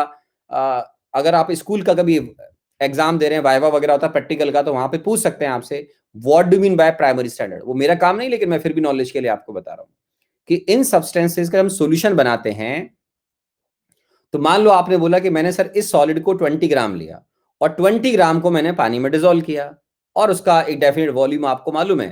तो 20 ग्राम सब्सटेंस जब आप लोगे तो वो बेटा अगर प्योर है तो आप समझदार हो, उसकी कंसंट्रेशन आपको एक्यूरेटली मालूम हो जाएगी। क्यों? 20 gram weight divide by molar mass, moles हो गए, divide by volume of solution, उसकी मोलारिटी आ जाएगी। तो यहां पर इनकी हम एक्यूरेट कंसंट्रेशन का सॉल्यूशन तैयार कर सकते हैं, ठीक है ना। तो ये ऐसे सब्सटेंसेस का हम एक स्टैंडर्ड सॉल्यूशन तैयार करते हैं। स्टैंडर्ड सॉल्यूशन जब हम बोलते हैं कभी भी, तो इसका मतलब होता है उसकी कंसंट्रेशन हमको मालूम होती है। नॉलेज के लिए बता रहा हूं आपको, कंसंट्रेशन ऑलरेडी नोन। कभी भी अगर बोलते हैं कि स्टैंडर्ड सॉल्यूशन है, इसका मतलब इनफैक्ट आपको उसकी कंसंट्रेशन एक्यूरेटली मालूम है ना। ये नेचर के अंदर स्टेबल होते हैं, मतलब ये एयर वगैरह के या ऑक्सीजन वगैरह के या नाइट्रोजन एयर के कंपोनेंट से रिएक्ट नहीं करते हैं, स्टेबल इन नेचर। कल हमारी क्लास काफी इंपॉर्टेंट होगी क्योंकि उसके अंदर मैं न्यूमेरिकल सॉल्व करने के कॉन्सेप्ट दूंगा और कुछ प्रॉब्लम्स भी करवाऊंगा आपको, ठीक है। तो ये स्टेबल इन नेचर है ना। ये इजी लैंग्वेज में एक और बता रहा हूं मेरे बच्चों, ये मॉइस्चर एब्जॉर्ब नहीं करते हैं, नॉट एब्जॉर्ब मॉइस्चर। ये मॉइस्चर को एब्जॉर्ब नहीं करते हैं। जैसे आपने KiO3 होता है, ठीक है ना। तो ये जो सब्सटेंसेज है हमारे, ये या K2Cr27 का आपने नाम सुना होगा, तो K2Cr27 इस कैटेगरी में आते हैं। तो इसका फायदा क्या होता है प्राइमरी स्टैंडर्ड का, कि जैसे आप बोलोगे सर मैंने इसका सोल्यूशन बनाया, तो मैंने ऐसे बोला आपसे कितना वेट लिया, आपने बोला सर 50 ग्राम, तो वो 50 ग्राम के अंदर वो 50 ग्राम ही प्योर है वो, समझे। और कोई ऐसा सब्सटेंस जो मॉइस्चर को गेन कर लेगा तो बेटा वो तो फिर उसका वेट चेंज हो जाएगा ना। मान लो आपने 50 ग्राम का सैंपल लिया, एक सब्सटेंस ने मॉइस्चर गेन कर लिया, मैंने उसका सैंपल लिया 10 ग्राम, पर उसमें तो मॉइस्चर भी है, तो इसका मतलब उस 10 ग्राम सैंपल के अंदर कुछ मॉइस्चर भी है और कुछ वो सब्सटेंस भी है। तो इन सब्सटेंस के अंदर मॉइस्चर नहीं होती है, ये 100% प्योर फॉर्म में होते हैं। अब वो आप समझदार है, 99.99 से वो मतलब नहीं है, तो 100% प्योर बोलते हैं हम। तो इनका एक अच्छा सोल्यूशन, एक एक्यूरेट कंसंट्रेशन का सोल्यूशन आप लेबोरेटरी में तैयार करते हैं, तो इनको बोलते हैं प्राइमरी स्टैंडर्ड। इनसे हम दूसरे सब्सटेंसेस की कंसंट्रेशन को कैलकुलेट कर लेते हैं। कैसे बता रहा हूं, अभी पेशेंस रखिएगा, चैट बॉक्स पे नहीं लिखेंगे तो मुझे अच्छा लगेगा, है ना। आराम सुनिएगा। तो ये प्राइमरी स्टैंडर्ड है। मैं ऐसी बताने के लिए मेरे ऊपर कोई फोर्स नहीं है, लेकिन मैं ऑफलाइन में बता रहा था तो मैंने बोला आप में भी, मैं तो मानता हूँ सारे बच्चे अच्छे होंगे, तो उनको भी थोड़ा जानने का अधिकार है कि अगर प्रैक्टिकल हो गया, वाइवा हो गया, तो उनको अगर एक क्वेश्चन आता है तो एक अच्छा इंप्रेशन पड़ता है एग्जामिनर के ऊपर, बशर्ते आप एग्जाम दें 12th क्लास का। ठीक है। तो एक होता है प्राइमरी स्टैंडर्ड और एक होता है सेकेंडरी स्टैंडर्ड।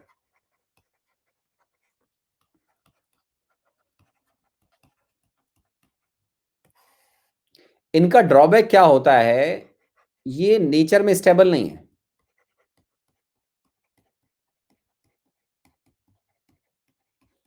ये मॉइस्चर गेन कर लेते हैं,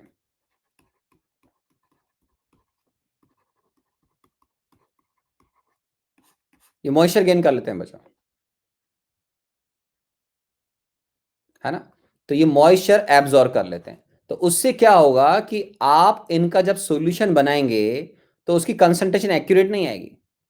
तो यहां पर हम ऑलमोस्ट कंसंट्रेशन, जैसे आपने बोला मेरे बच्चों, जैसे फॉर एग्जांपल मैं आपको बता रहा हूं नॉलेज के लिए, कि जैसे KMNO4 का आपने नाम सुना होगा या आपने KOH का नाम सुना होगा, तो ये कुछ इस कैटेगरी के अंदर आते हैं, थोड़ा मॉइस्चर ये गेन कर लेते हैं, right.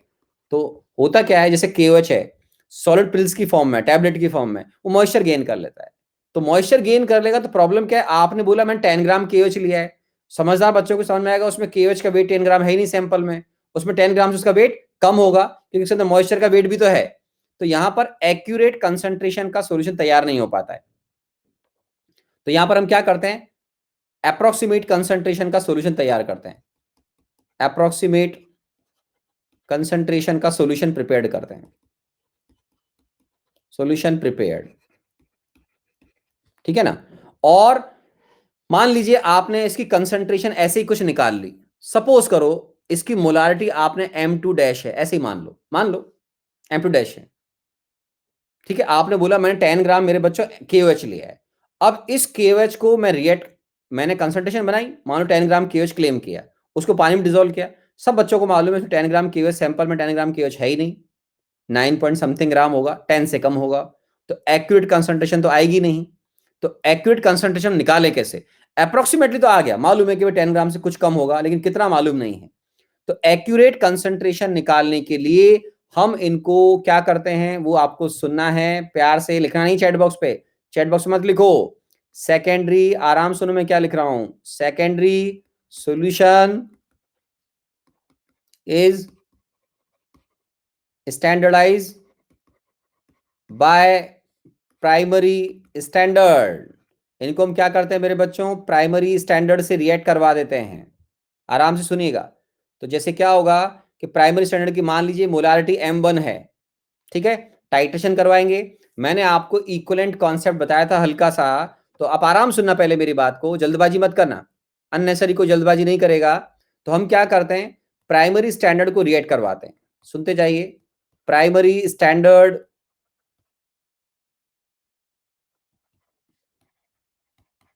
Reacts with secondary standard. तो आप आराम सुनना, बहुत जल्दी समझ में आ जाएगा। सेकेंडरी स्टैंडर्ड नॉलेज के लिए बता रहा हूं, आईआईटी में नहीं आता है, पूछते नहीं है। प्राइमरी स्टैंडर्ड की मोलारिटी क्या है, M1। इसकी अप्रोक्सीमेट कंसंट्रेशन में तैयार करी M2। अब जब ये रिएक्ट करेगा तो आप आराम सुनना, इसका कंसंट्रेशन है M1। अच्छा, एन फैक्टर भी अपने को देखना सिखा रखा है मैंने, तो एन फैक्टर आपको आता होगा तो आप इसकी नॉर्मलिटी निकाल लेंगे। तो अब मेरी बात को आराम से और ध्यान से सुनना, ध्यान से सुनिएगा आराम से, कि इक्विवेलेंट पॉइंट पर क्या होगा जब आप इनकी रिएक्शन करवाओगे बेटा। तो एट इक्विवेलेंट पॉइंट क्या होगा, milli equivalent of primary standard is equal to milli equivalent of secondary standard। ठीक है, तो इसकी मान लीजिए मोलारिटी M1 है, एन फैक्टर आपको मालूम है, तो आप इसकी नॉर्मलिटी निकाल लोगे। तो ये तो हो गया N1V1। अब यहां से इसका वॉल्यूम जो भी यूज होगा वो आप नोट कर लोगे। तो यहां जो नॉर्मलिटी आएगी मेरे बच्चों, वो अब एक्यूरेट मानी जाएगी। तो आपको एक्सपेरिमेंट करने समय N1 मालूम, V1 मालूम, V2 आप एक्सपेरिमेंट करके निकालोगे। तो ये जो कंसंट्रेशन आप N2 निकालोगे नॉर्मलिटी, उससे आपको एक्यूरेट मोलारिटी मिल जाएगी। बिकॉज N2 क्या होगा, accurate molarity M2 into n factor होगा। किसके लिए बात कर रहा हूं, सेकेंडरी स्टैंडर्ड के लिए।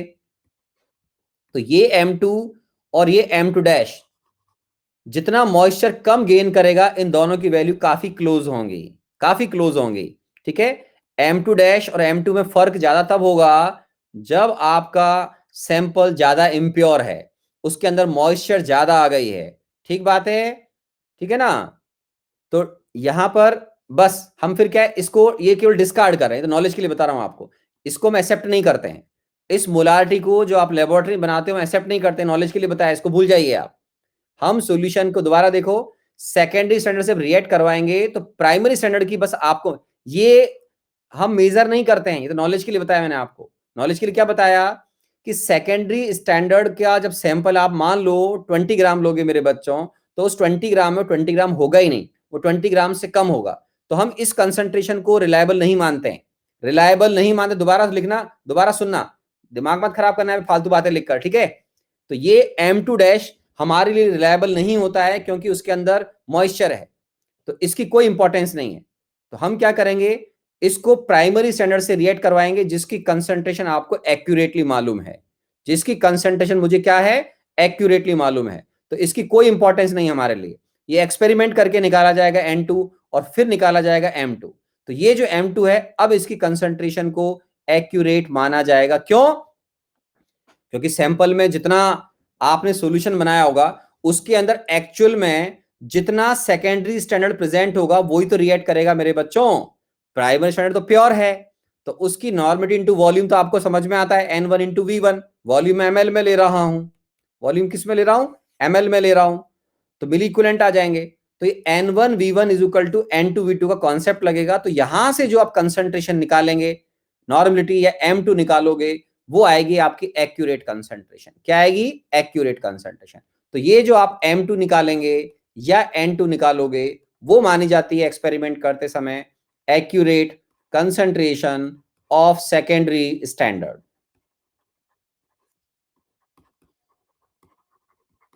लिख लो आप आराम से। और जिनको समझ में नहीं आता वो छोड़ देंगे, उसका मतलब है उनके लायक है ही नहीं। वेरी सिंपल, ठीक है। तो जिनको ये समझ में नहीं आता है वो इनको छोड़ दो बेटा, आप लोग फिर इन चीजों के लिए नहीं बने हो, इसमें कोई बुरा मानने वाली बात नहीं है।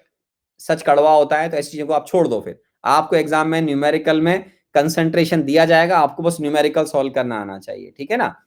तो जैसे ही मैं बोलूंगा छोड़ देना, तो सब बच्चे बोलेंगे अब हमें समझ में आ गया है सर, ठीक है ना। तो अब वो बोलेंगे नहीं नहीं नहीं हमें समझ में आ रहा है सर, ऐसी बात नहीं, हम इंटेलिजेंट हैं। तो साइकोलॉजिकल प्रेशर आता है कि सर सर बोल रहे कि छोड़ देना, इसका मतलब हमारे दिमाग नहीं है क्या? हमारा दिमाग है, हम इंटेलिजेंट है, हम बहुत इंटेलिजेंट है। अब बताओ किसको समझ में नहीं आया? अब बताओ किसको समझ में नहीं आया? बताओ किसको समझ में नहीं आया? ठीक है, तो आपको सिंपल समझ में आएगा भाई, इसमें कोई एग्जांपल लेने की जरूरत नहीं। बच्चा बोला एग्जांपल लो, अरे क्या बेवकूफ आदमी हो क्या यार, इसमें एग्जांपल की क्या जरूरत है? इतना बोल रहा हूँ क्लियर कि 20 ग्राम KOH लिया। मूर्खों की तरह बातें करते हैं कुछ बच्चे, इसको बोलते हैं स्पून फीडिंग, बेवकूफ कहीं के।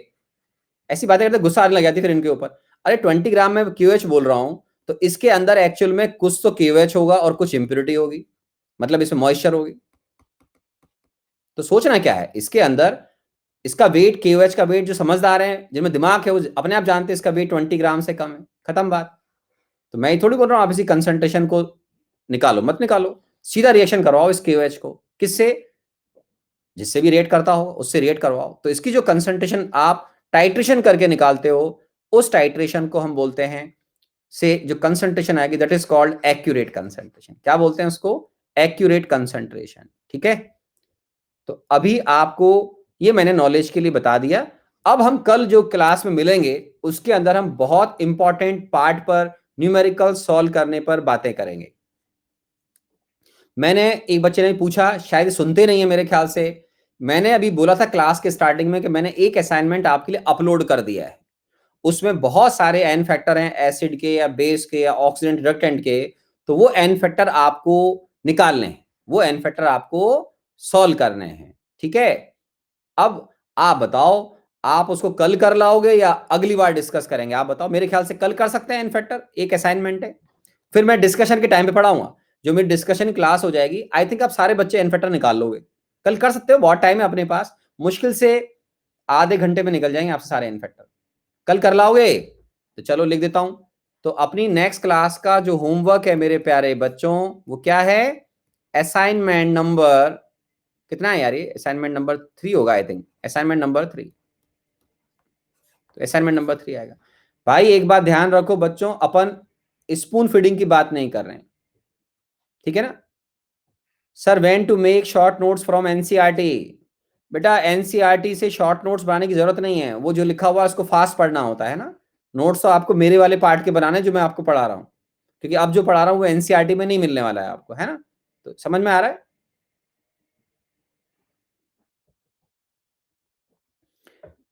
एनसीईआरटी का तो लेवल ही खत्म हो गया मेरे बच्चे, एनसीईआरटी का तो लेवल ही खत्म हो गया। अपन उससे आगे बात कर रहे हैं अभी, है ना। एन फैक्टर से पढ़ाएगा अभी एनसीईआरटी में, जितने दो दो लेक्चर से अपन एन फैक्टर पढ़ रहे हैं। तेरे को लिखा मिला बेटा एनसीईआरटी में कहीं? नहीं मिला ना। तो मैंने आपसे कहा था ना कि शुरू के 2 3 4 लेक्चर मेरे बच्चों एनसीईआरटी चलेंगे, जिसमें टाइप्स ऑफ रेडॉक्स रिएक्शन, एक बार रीडिंग लगाइए, या ऑक्सीडेशन क्या होता है, रिडक्शन क्या होता है, बैलेंसिंग ऑफ रेडॉक्स।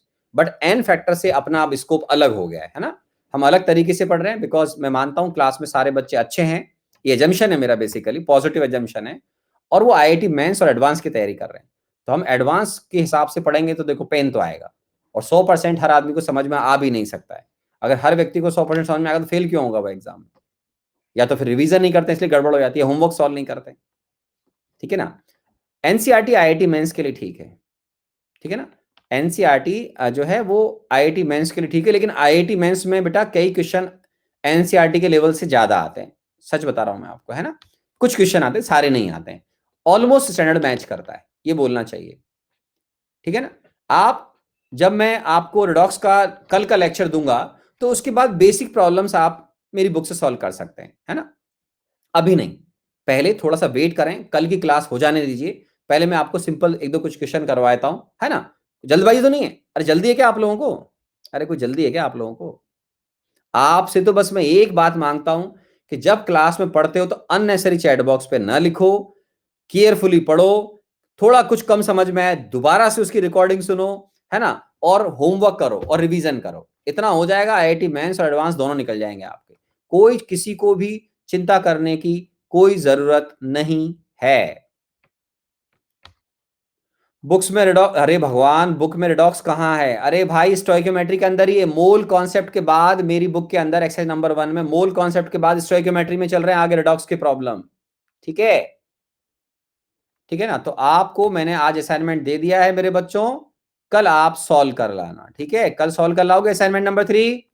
चलो क्लास बंद करें आज की, कल संडे दौड़ने जाना है बच्चों। हैप्पी संडे, खुश रहें, मस्त रहें, और जिन जिनको मैं डांट दूं वो और आधी रोटी ज्यादा खाएं, अपना खून बढ़ाएं, ताकि मैं दोबारा से डांट के उनका जो खून है उसको 5-10 ml और कम कर दूं, ठीक है?